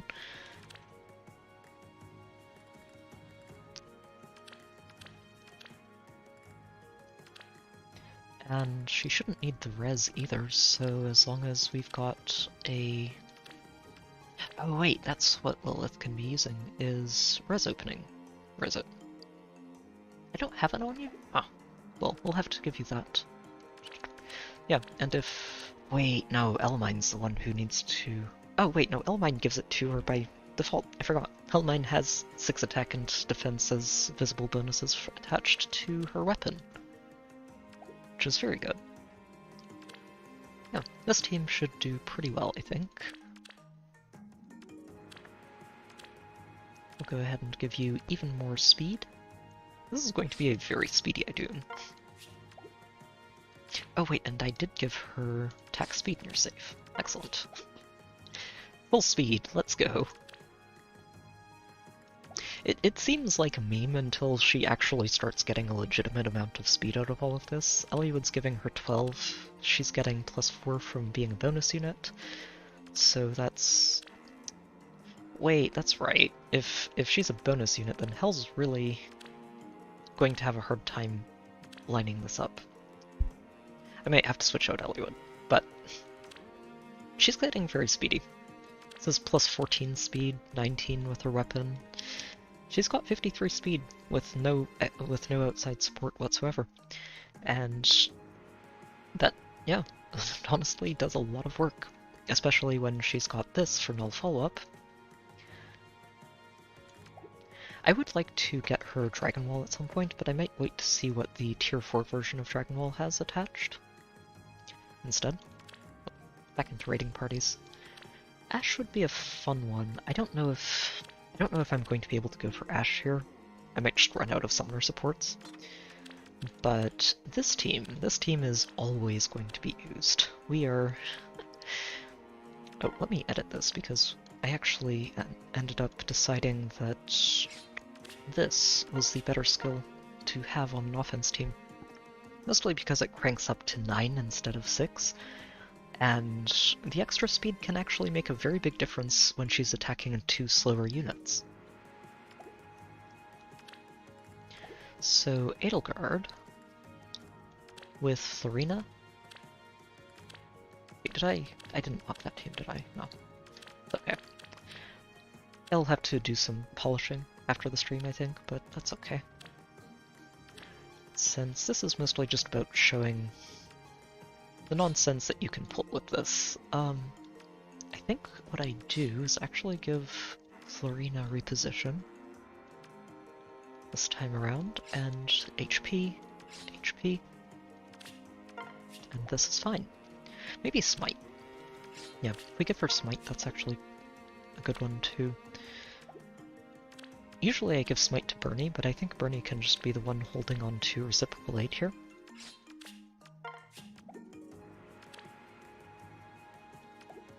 Although, wait, no, that's right. This is why I usually have it on...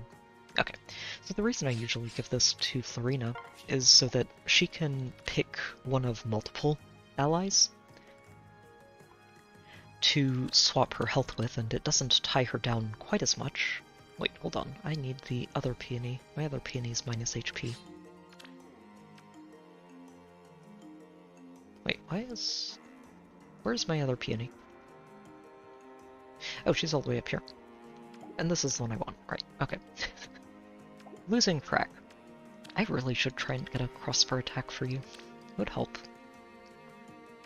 But yeah, so the reason I usually give Reciprocal to Florina is so that she can pick one of 2 or 3 targets to swap health with. And it really makes it more flexible with positioning, especially if you're trying to go in on turn 1 and duck out to take advantage of the safety fence.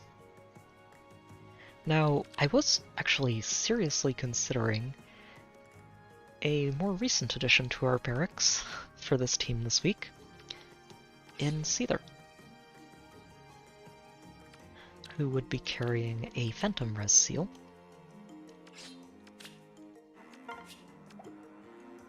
Or Fury, one or the other.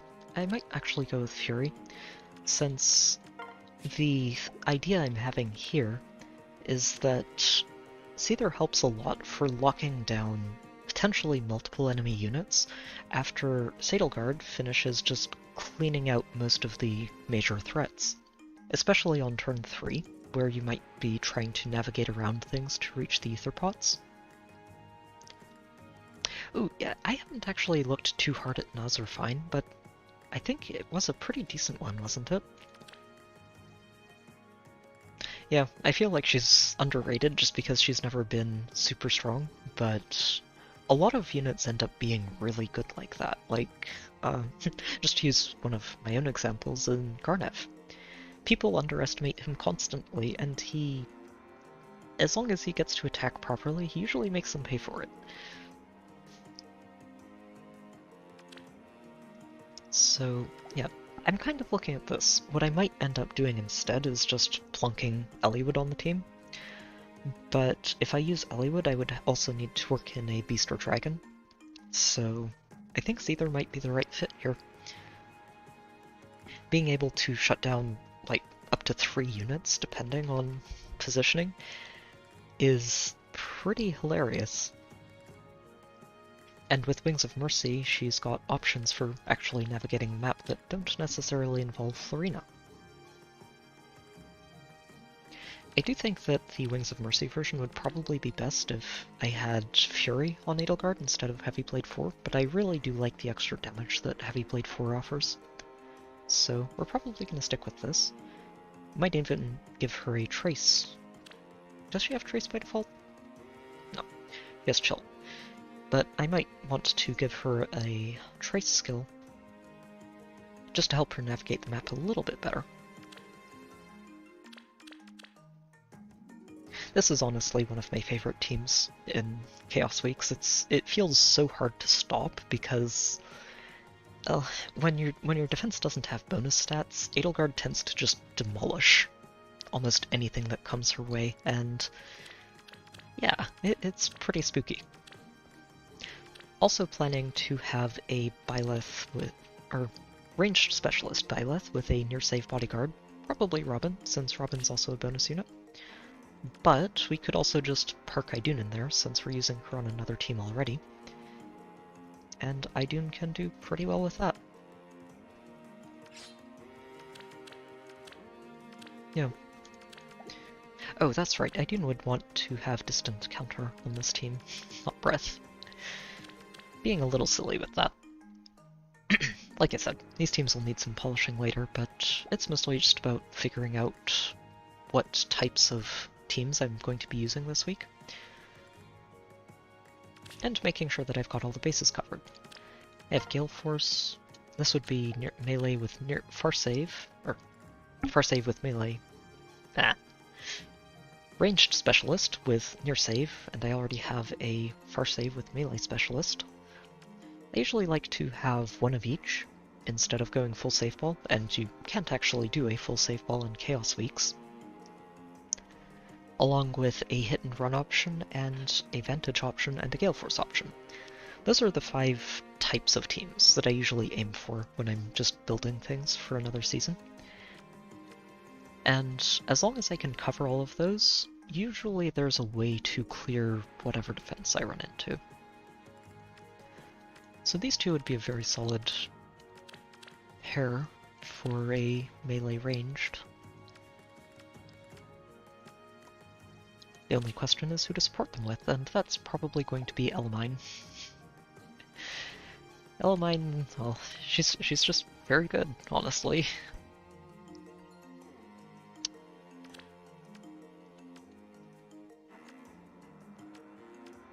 Could try to work Eliwood in here. It would be tricky though. Idun has a lot more attack than Byleth does, to the tune of +6 extra attack. So it would be hard to sync those attack stats up. We'd probably need Life and Death here on Byleth, and Life and Death on Byleth isn't bad. The 5 defense isn't really that much of a drawback. But it still wouldn't quite be enough. She'd be 1 attack short. And that really just comes down to merges. She's only got 2. Hoping to be able to find some more merges for her on the Legendary banner, or Mythic banner, whichever one it is, at the end of the month. We'll see. Her and Claude sharing is actually really nice for me, since they're both merch projects, and Medius is not a bad pity breaker, frankly. He's pretty good to get.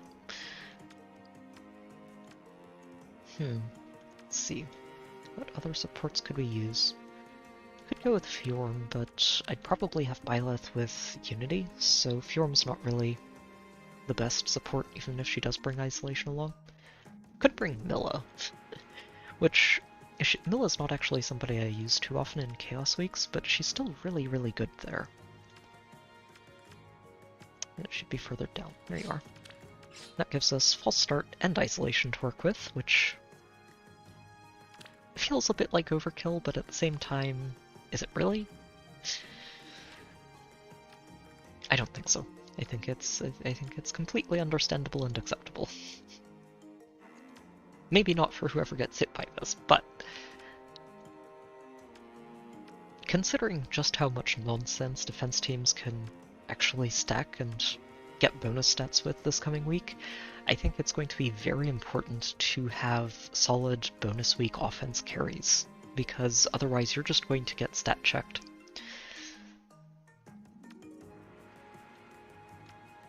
And it could get really rough.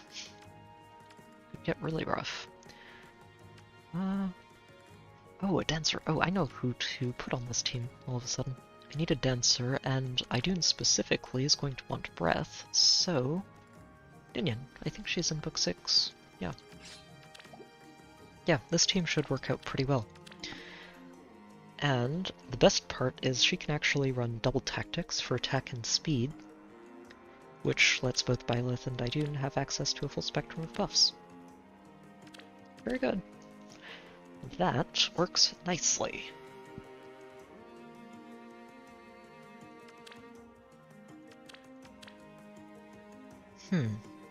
So right now I would be looking at Idun, Hel, Byleth, and Summer Edelgard for supports.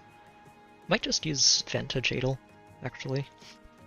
She's actually really good at Vantage too, especially if you give her Far Save, because then she doesn't, as I was demonstrating last week, she doesn't actually have to worry too much about running into Embla, since as long as you keep her allies behind her and outside of Embla's range, she can still save them even if she gets tagged by Embla's skill. So a Vantage Summer Edelgard, probably with Bernadetta to make sure that she gets into Vantage range. Where's Bernie at? There's Bernie. Get that peony in there, she's just always very good. And probably want... Actually, probably want, where is she? Ninian, again. just being able to donate a breath bonus to people. Oh, and that would be instead of peony, not with. But being able to donate a breath effect directly to a unit is very, very strong, since it can't be neutralized with feuds. And especially for someone like Edelgard, having basically guaranteed Vantage Bonfires being pumped into anything that comes her way is really hard to deal with for a lot of people.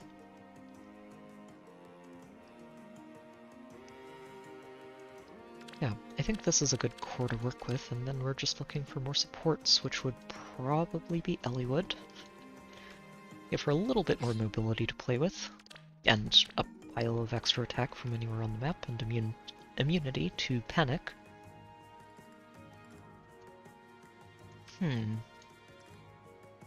Probably Hubert, if I was willing to refine him. Hubert would be really good. Actually, I might just refine him. It would be a great way to give us easy access to both defense debuffs and exposure. I actually really like that. Where are you, Hubert? I do have a random Hubert lurking around here. We can refine him and tinker with that skill set. Wait, come back. Ninian.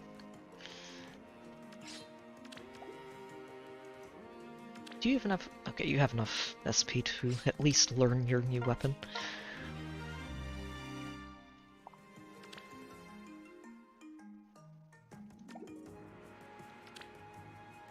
Yeah, I actually really like this team, since Adel's very good at just being a Vantage Farsaver, and with this support set, she doesn't even necessarily need the Farsave part of that equation, since none of these units need to be within 2 spaces of her to give her their support, so she can actually just keep Assault Troop and run around the map on top of being a Vantage unit. Which is really good. Yeah, I like this team a lot. I might end up using this quite a bit too if we don't run into too much Hardy Bearing or Wind Sweep.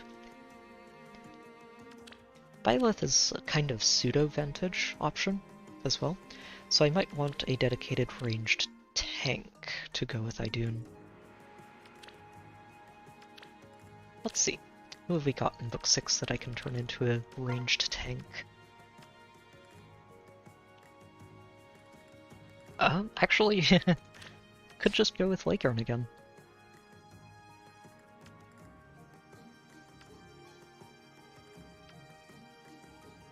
Yeah, I could. Oh no, even better. We can go with Celica. So if we use Celica and make sure that she's got breath for that soul, she can, as long as she's not running into triangle attack type stuff, she can basically just be immortal through anything that's not using Fatal Smoke, or triangle attacks, or brave hits. I like this. I haven't used Celica enough, and I actually picked up a couple more merges for her from the current legendary banner. Just great. I was hoping to finish merging my Micaiah, but sadly, I got, I think, 3 Bramamons, which is not helpful, to say the least. It was really... Bram was not someone I was wanting to see.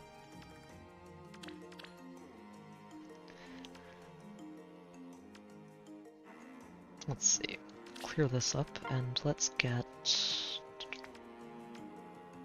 Well, obviously, Elmine to make sure triangle attacks aren't a thing, and... Ninian, where'd you go? Probably, yeah, right. Just a little bit further up. Elliewood would be great here, but I don't know, again, if I can actually synchronize these attack stats. I'll have to think about this team. I'm pretty happy with this one, especially after I refine Hubert, which we should just go do right now, since Hubert and Kronya, actually, both I haven't refined them yet, so we'll just do that in a moment. And this team just seems like filthy nonsense, and I love it. It's going to be very silly. Very, very degenerate. So let's go get these refines done. I think I've got plenty of dew. I haven't really refined too many people in a while, so We can spare one for a support unit like Hubert.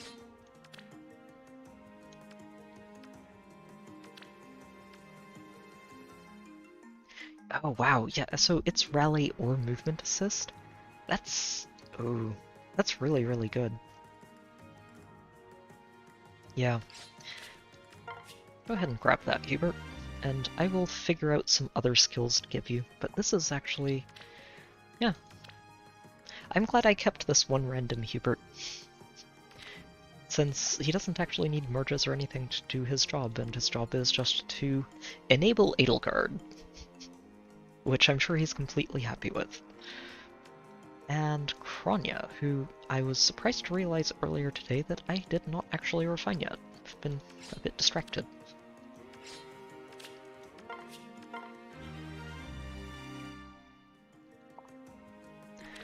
I'm seriously considering giving her a Panic Smoke from Veronica. It would work really, really, really well with her, especially since, yeah, she applies the Defres -7 by default as a dagger, and Panic Smoke suddenly turns that into -14, which gets a little bit hilarious. I might want to wait and see what we get for the Hall of Forms for 3 houses. I think that would be in January. Which one is the current one? That's right, it was Radiant Dawn. So the next one would be... what would the next one be again? Let me check. Right, it's Awakening and then Fates, so actually it would probably be something like February when we get the next 3 houses batch. Probably a little bit hopeful for if I'm hoping for Kronya or Byleth, but yeah, we can dream. So, offense teams are in a pretty good spot. I like what we've drafted up. Still need a little bit of polish just to get the skills nailed down, but we'll get that. That's not too much more. Now, on the defense side of things, what I usually do on Chaos Weeks is just stack together a pile of bonus units and call it a day. So I'm probably going to do that again here.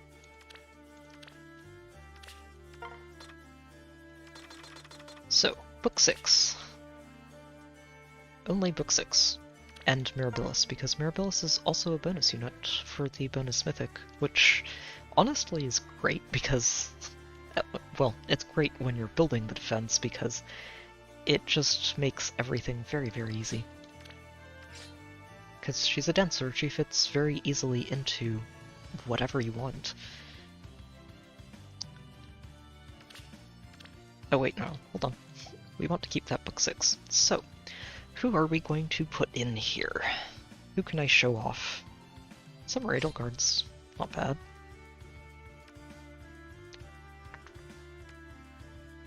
Not bad at all.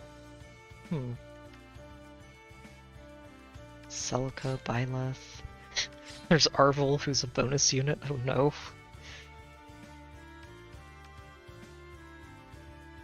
Medius. There are some nasty bonus units here. Embla. Embla's probably the big one, honestly.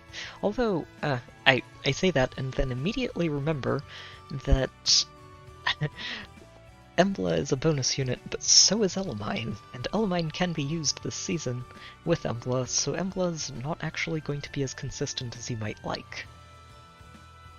Might still be worth using her, but... huh. I don't know about it.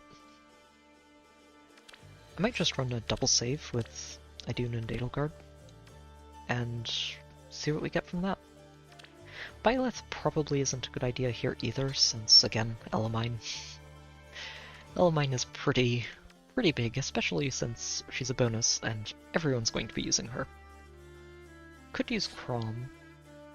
I feel a bit bad about using Chrom, frankly, but he's just so oppressive. Could use Lakeyarn. Lakeyarn could be fun. Definitely not somebody seen very often on defenses. Florina too. Veronica. as well. Hey there, Pumpkin, welcome back. Ah. We could put Elamine on our defense team.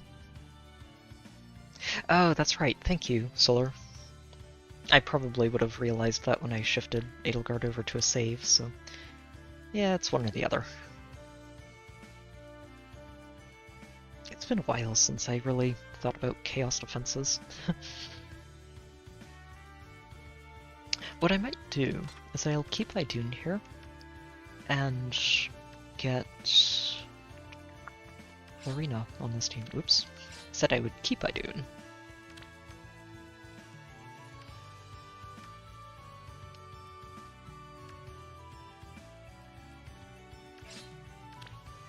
Either Florina or Ash. They'd both work really well, I think.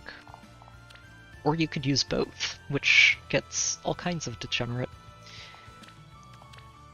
Oh god, actually, okay, hold on. If we want to get very, very silly with this, let me find Ash and put her here. And then set something very mean up. So if we do this, then this opens up so many options for your entire team to attack from that it's actually just a little bit ridiculous. That is true.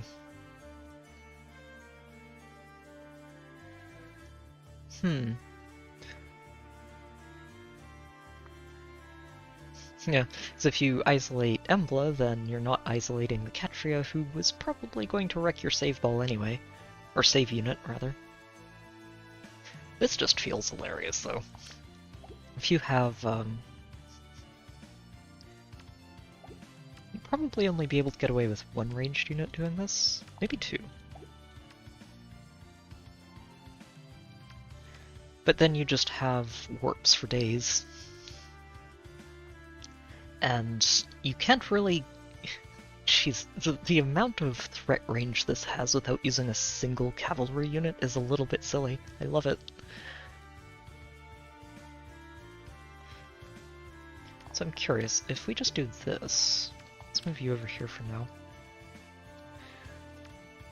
Yeah, this doesn't extend the threat range as far.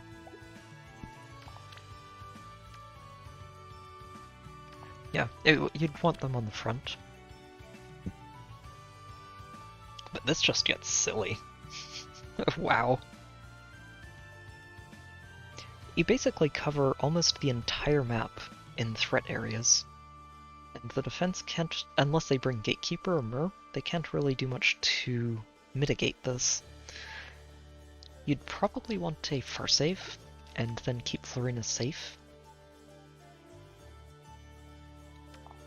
The trick is, where do you put the Farsave unit, because it can be a little bit hard to keep Florina safe and Ash safe, and still have two ranged units taking advantage of them both at the same time. So you'd probably only get one ranged unit to do that. Unless you just have two in the back and let them move around. Catria does sound really mean too. Let me flip over to this one and we'll do that. Let's see what we can do with an Catria. Bit of nonsense. Catria.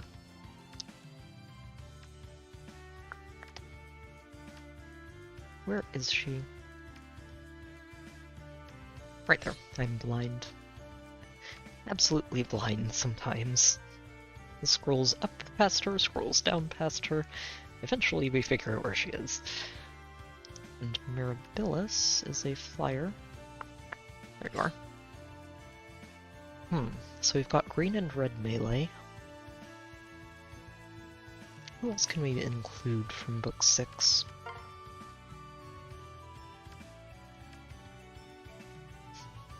Ooh, Byleth could actually be really good. Well, except for Catria. But this team is mostly just trying to overload Catria already. Huh.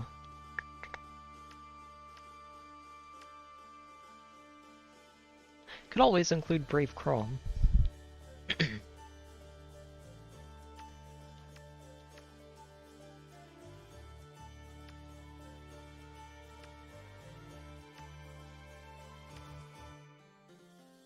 Guess there's Idun.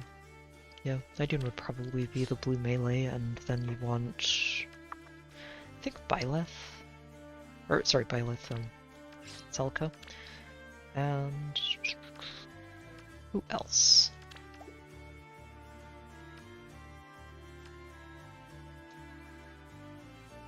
Could just put, Arvel in there too. Arvel's... this actually puts 3 different Elamine effects that she wants to deal with, all in different rows, which can make it very hard for her to pick and choose.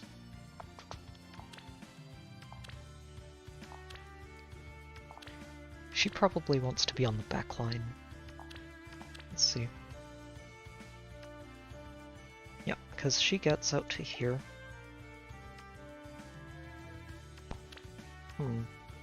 Maybe not. Or maybe we just take Beast Agility away and let her have a basic 2 movement range, which solves that problem completely. That's probably the right way to do it. So something like this, probably. Maybe with Celica here? Yeah. I think I like this. Puts Embla in one end, Catchery is giving everybody relevant triangle attacks. Celica's pretty hard to snipe, even if you get that deep for her, since she's very fast, and has a miracle effect, so unless you manage to hit her twice, she's not going to die very easily.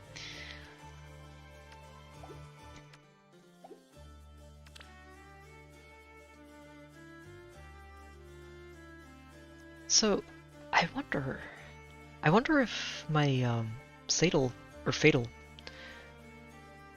just, I'm still trying to figure out how Fatal didn't get 2 charges on Gale Force from Embla. She might have had Guard, actually. That would have made sense. Like, just the basic Guard skill. I don't think she did. I'm pretty sure it was just the Beast transformation.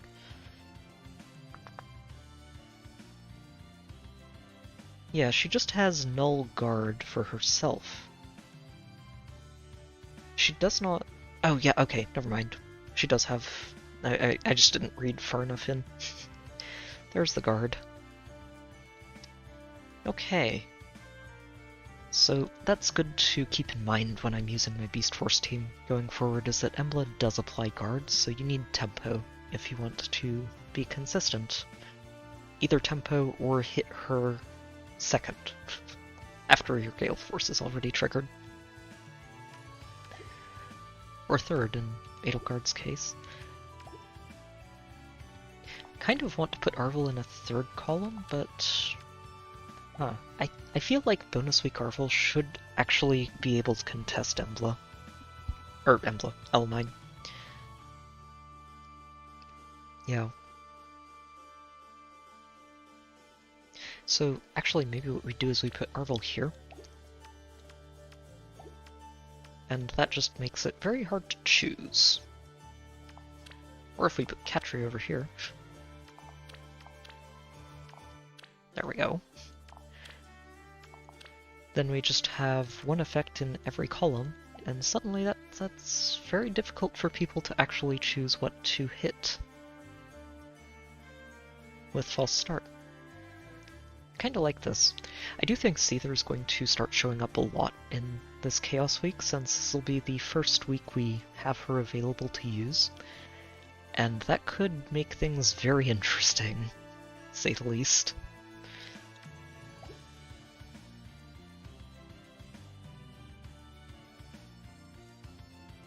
Yeah, this is a fun option. I'm kind of liking this too, just as a, well, even if their turn ends immediately, and Ashe might be harder for her to do that too. It's mostly about Celica and potentially Arvel. getting an unlimited amount of attack range. Actually, you don't want Darvel here after all. I forgot, because if you put a ranged unit on this tile, they can reach this one without Celica being able to follow through. I think this might end up being the version I go with. My Ashe is pretty good. She's maxed out, so she'll be pretty fun to see on a bonus, as a bonus. Okay, some fun thoughts for team building on offense and defense next week. So I wanted to finish the stream today by going over to Binding Worlds and just offering up some options if people want to borrow some of my units. So I put together a brigade full of just units that I have at pretty high investment. And yeah, if you are interested in any of these units, there's a link to my Discord channel in the description, and we can exchange friend codes and coordinate that from there if you'd like. So feel free, if you're not already on there, to just hop on. It's a pretty chill Discord. We're pleasant people in there. So Ike I have with attack speed unity.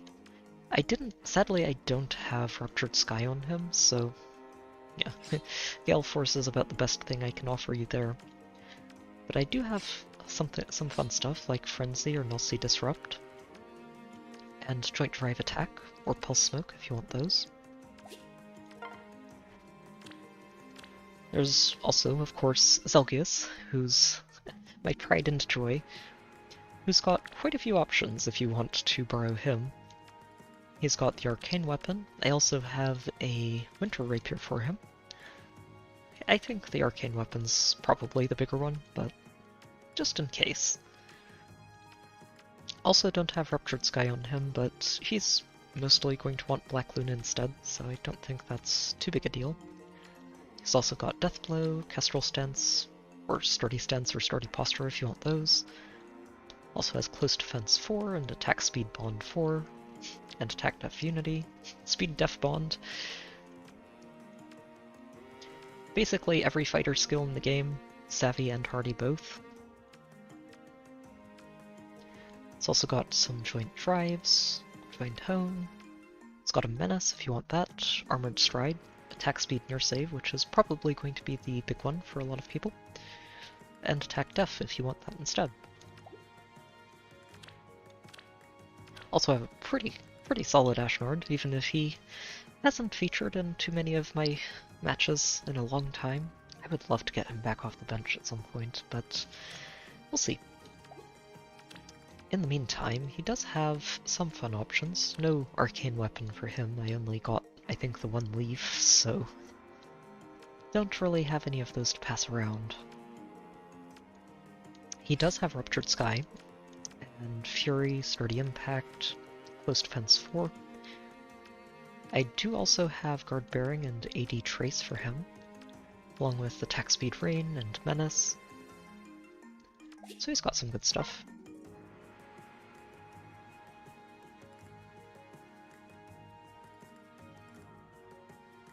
Ooh.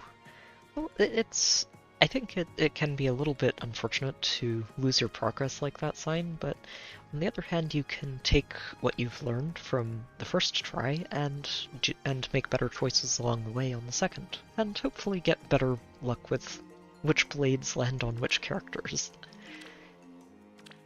Dimitri is currently the unit that I am sending out for Binding Worlds, with exactly this build. He's pretty well optimized, I think.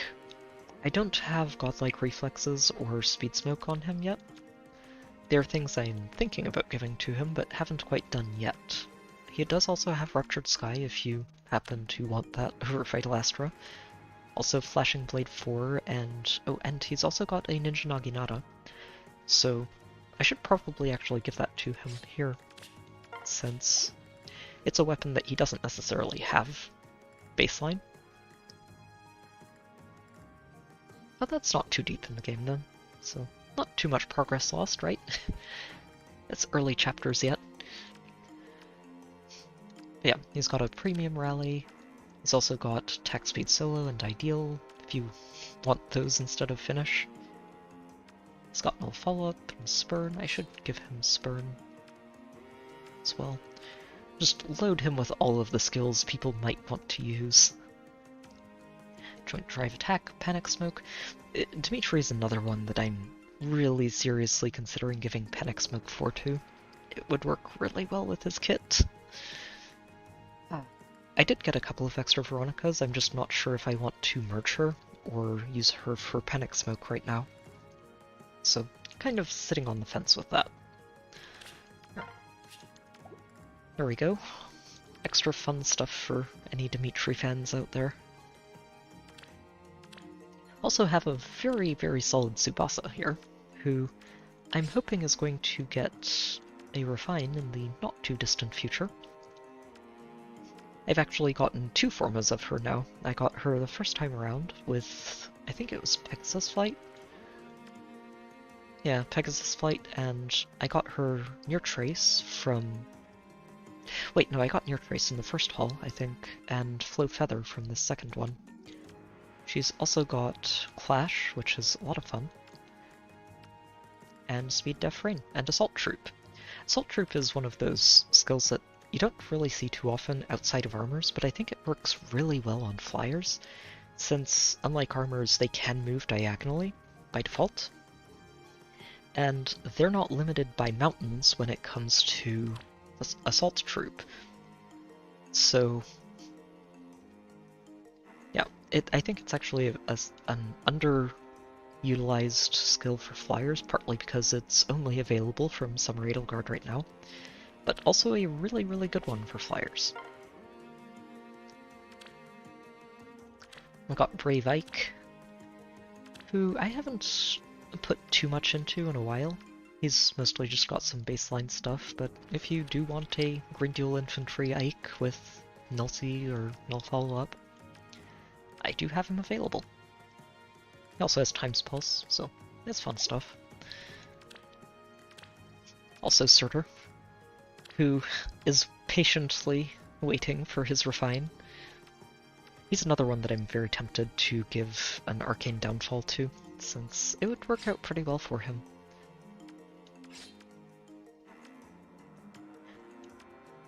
I do have Unity for him, and Special Fighter, and I did not actually give him Near Save yet. I should do that. I do, if I remember correctly, I've gotten Pity Broken by a pile of Dedues, so I should give that to him. It would work out well. Also have another very highly invested unit over in Brave Edelgard, if anybody's looking for one to add to their barracks, with Ideal or Close Defense. I didn't give her any premium B slots, mostly just because, well, it's Black Eagle rule. It's very, very good for her. And she has either Far Save or Near Save, depending on what you want. Also have Hel, who is another one of those units that I've invested a lot into over time. I do think she's just a lot of fun to use in player hands, even if she's not stellar on defense teams. She doesn't have any premium specials outside of Gale Force, but she does have Sturdy Impact, Life and Death 4, Brazen Attack Speed 4 if you're interested in that, Attack Speed Unity, and then we go over into the B slots. Oh, she also has Catch, right. We go over into the B slots, she's got Mystic Boost 3. She does not have Mystic Boost 4. I would like to get that skill for her eventually, but I'm not going to sacrifice my only Ascended Heir for it, when it would be the only skill she gets, so she'll wait. She can get that eventually. In the meantime, if you want something a little rarer, there's Speed Res Near Trace, and Panic Smoke as an option for the C slot. Also Kronya, who we just taught Athame to earlier. She does have Ruptured Sky. I don't have a Close Salvo for her yet. Kind of want to get the one without recoil at some point, but Close Salvo is a really good option for her that I kind of want to get for her myself, but we'll get there. She also has a solo or push if you want those, spiral, disarm trap, and lull speed def, so whichever one you decide to want, and fatal smoke, which is, I think, still one of her ideal C-slot skills. Works very, very well with her new weapon refine, and yeah. Exposure and fatal smoke in an area every time she attacks makes it very hard for anything to stay healthy enough to survive her counters. I don't have lethality for her yet either. I do think it's very hard for her to actually use lethality consistently, so maybe if we get a special spiral seal someday. Which would get very horrifying, I think, but we'll see. Also have a pretty highly invested heir if you want her for a mythic option. I do have Tamari on her if you want that, or the refined Lifeaberg. Lithiaberg, rather. She doesn't have Ruptured Sky, it's just Ether, but I do have a Fortress Def Res on her, or the level 4 Sea Feud. The Res Unity is just her baseline. I have Sudden Panic and Disarm Trap as options for her B slot, and Attack Speed Rain as an option for her C. Then Garneth, of course. Honestly, one of my favorite refines from last year. He doesn't have a premium rally or special, but he does have Attack Speed Unity, or solos are ideal if you want those. And he's also got Null Follow-Up and Lull Speed Res, along with Pulse Smoke and Times Pulse for his C slot. Also Morgan, who, Morgan I think is the one unit that I am most tempted to feed a Veronica to. Panic Smoke 4 would be honestly really, really filthy on him. My problem with that is that it's also the only skill he'd be able to get from her. And I really don't like feeding a legendary to someone else for just the one skill. He does also have some fun stuff like Attack Speed Unity and Blue Flame and Close Counter, Close Foil if you want those. It's got a Red Dual Infantry if you want that. Null Follow-Up, Lull Attack Speed. It's got a lot of fun stuff there. Guinevere, of course, even if I haven't been using her as much lately, is still very far up there in terms of investment. She's got Ruptured Sky and Distant Defense 4, or Flashing Blade 4, or Attack Speed Unity, or Attack Res Unity, or Def Res Unity. She's got a lot of different unities to play with. She also has Special Spiral, Null Follow-Up, and Null Sea Disrupt. The Lull is her basic skill, so it's not something to really aim for. Speed Smoke 4, Pulse Smoke, and Times Pulse as options for the C slot. She has a lot. I do love my Guinevere. Looking forward to her eventual refine. Wait. Also, of course, can't leave out Oliver, who is... He's fallen off quite a bit, since his weapon is basically just stats and a post-combat heal.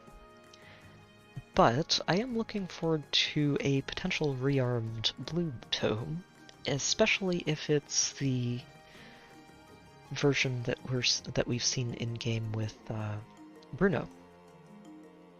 I do expect him to be a rearmed unit eventually. It's just we'll see, because a built-in advantage with slaying and a potentially special Spiral 4 would get really, really, really filthy.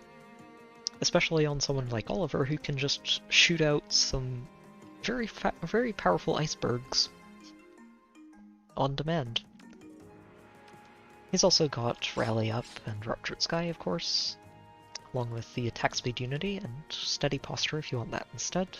It's got a Lull and Null Follow-Up, and Pulse Smoke or Times Pulse.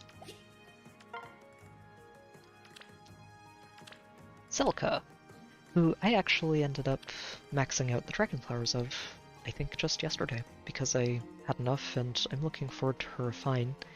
Still have a bank of Dragonflowers for Byleth in case she ends up getting a really good refine that I'd like to tinker with.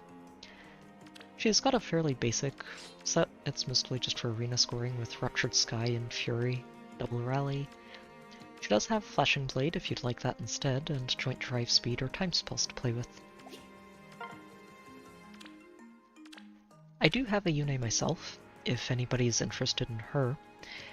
She's refined and has sturdy impact. I don't really have any good B slots for her, unfortunately, so you're probably better off finding somebody else's Yune with something like attack speed for Trace, let's say.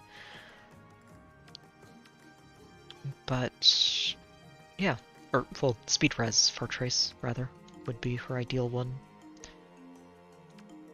But if you are interested in a refined Yune with sturdy impact, I do have that available.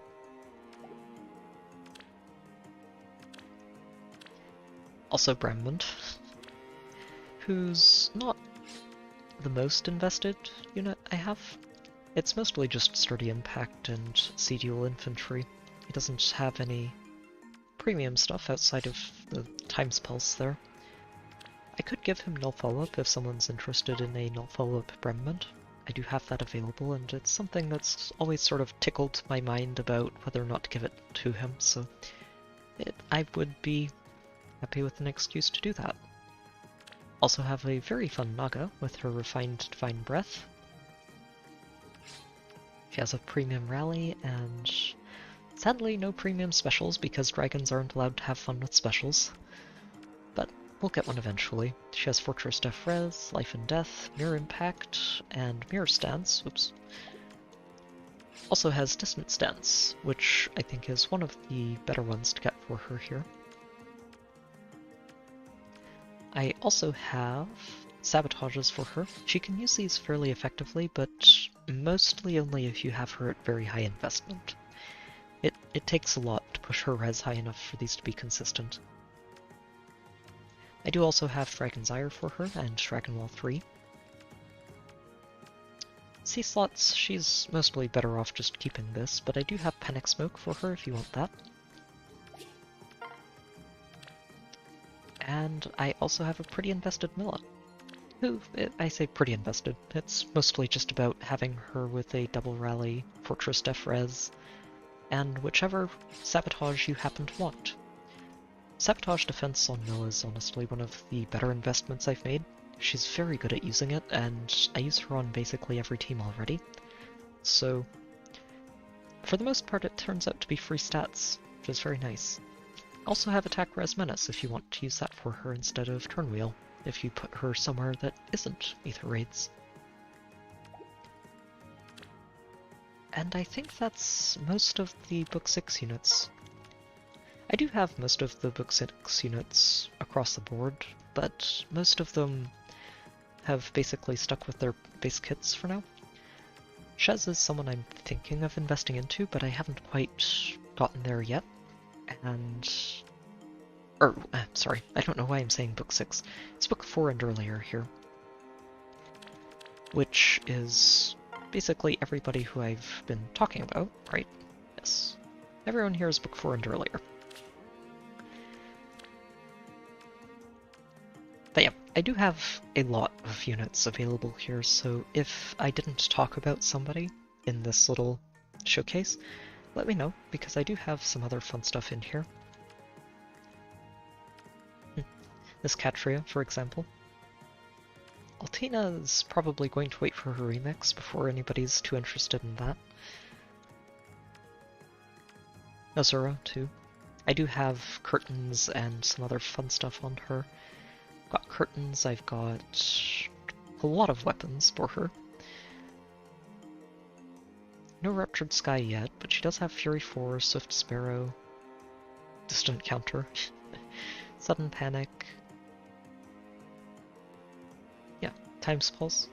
She's got some good stuff if you are interested in building her. I do not actually have a built Brave Dimitri. I'm kind of hoping to find one for myself in this Hall of or Binding Worlds. And another unit that I would really love to pick up at high investment would be OG Byleth. If anybody does have a Byleth with a a bit of a specific premium shopping list of godlike reflexes, attack speed finish. Probably Spurn? That or a Bulwark, actually. Speed Def Bulwark would be the ideal one, I think, for a B slot, and probably either Speed Smoke 4 or Panic Smoke 4 in the C slot. Obviously, very much just a shot out there for anyone who's invested a lot into their Byleth and feels like sharing, but I would love to get a premium Byleth, if you have one. Also, premium Brave Dimitri. I would not mind seeing one of him.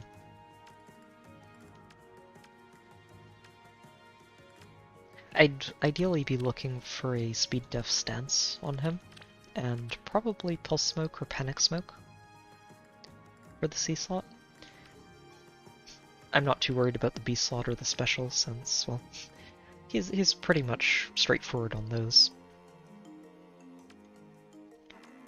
I do have a pretty fun Eliwood, if you're interested in him. This is basically the kit he'd come with. I got it in the Hall of Forums. I do have an Eldigan who does have Fortress Def Res, if I remember correctly, along with Crossbow Attack, Ruptured Sky, some decent stuff. Also AD Trace, and Ground Orders, although Ground Orders isn't that big a deal anymore, now that it's a seal.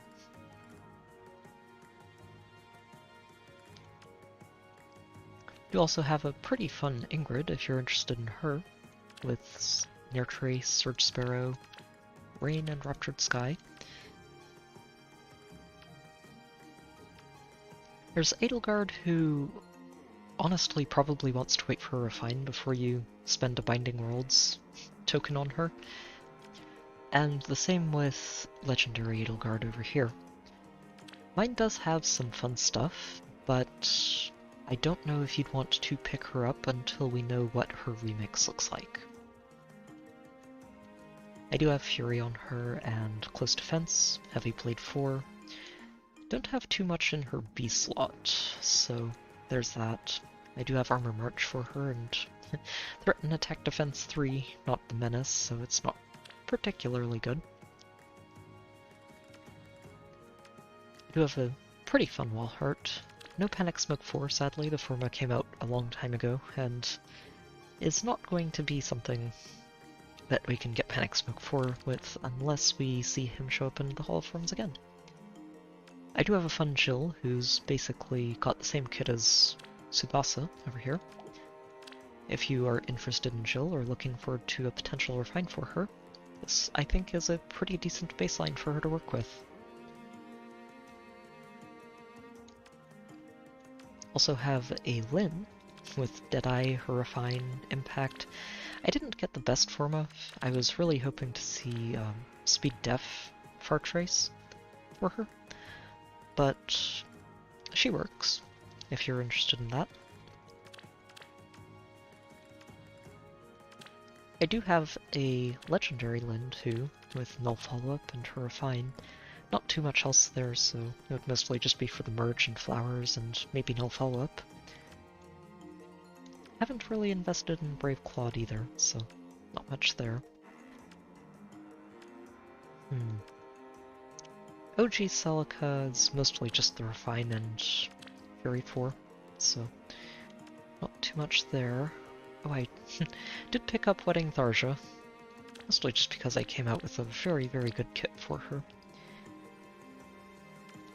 Bit of an older unit there, but the hold on an infantry unit is actually really, really useful. Especially since it goes up to -6.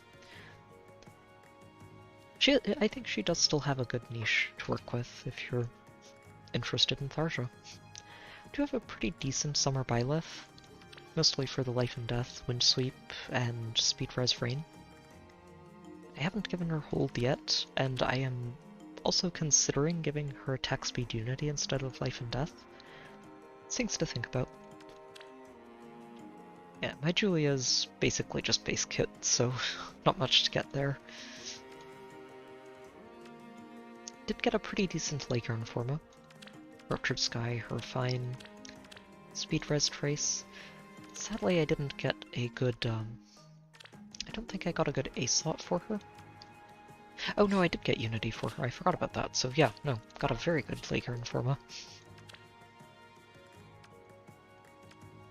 Zora, I do have Trace on mine, if you want a Trace Dancer. It's honestly, Trace Dancers are very fun to use in Arena, especially as a legendary. They're very helpful. I sadly do not have Blue Dual Flying 4 for her, so keep that in mind if you decide to ask for her. Let's see. Anybody else? Bremond, I already went over him. This is a second Bremond who I merged up and regretted merging up, and now I have basically enough Bremonds to get a second one to +10, and I don't know if I want to do that. We'll see. They'll get a remix eventually, and that could be fun. I do have some fun stuff on my Loki with her Refine, and I believe I have Pulse Tie and Infantry Pulse on her, so she's still a pretty good support. I haven't used her much myself, but she's very handy. I do have a decent Fjorm, but I would wait until after her Hall of Forms to rerun to look for a really premium Fjorm, if you don't just go for a premium Fjorm in the Hall of Forms yourself. Yep, and then it's down to dragons. I don't really have too many invested dragons down here. I do have a pretty fun Leith, if you're interested in her. I have not committed fodder to Nagi yet, I'm waiting to see what her Refine looks like. I do have a pretty decent legendary Corn though, with attack speed Unity, and I think I have Null Follow-Up and CD4. Let's see. Yeah, she does have Null Follow-Up and Lull, and Pulse Smoke and Times Pulse to play with. So, another decent legendary option out of my barracks if you're interested. Also Nasala, who I believe I got Trace for him. Yeah, I did get SD near Trace. Don't know why I have Desperation on you right now, but this would be what I've got for Nasala. Sadly, I didn't get Speed Def Rain for him in the hall, but attack speed works pretty well as well. He doesn't actually have Desperation in his base kit, so something like Dive Bomb would work really well for him too. If you have a spare Naga, for example. Yep, and I think that's about everything. Oh, unless you happen to want a fun Valoria to play with, who's actually a very good unit to have even at lower investment levels. This Refine does a lot of work for her on a Gale Force team, or just as a way to support a carry. Mine also has Heavy Blade 4 and Times Pulse, and I think I gave her Null Follow-Up too.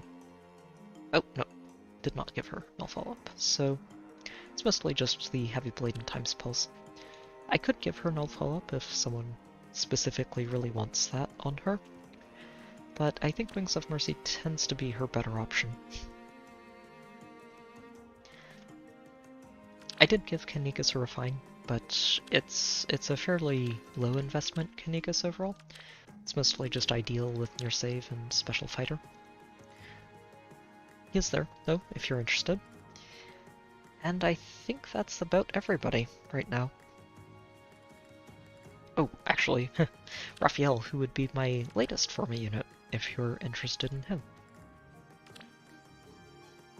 Yeah, Barracks tour of books 1 through 4, if anybody wants to borrow any of them.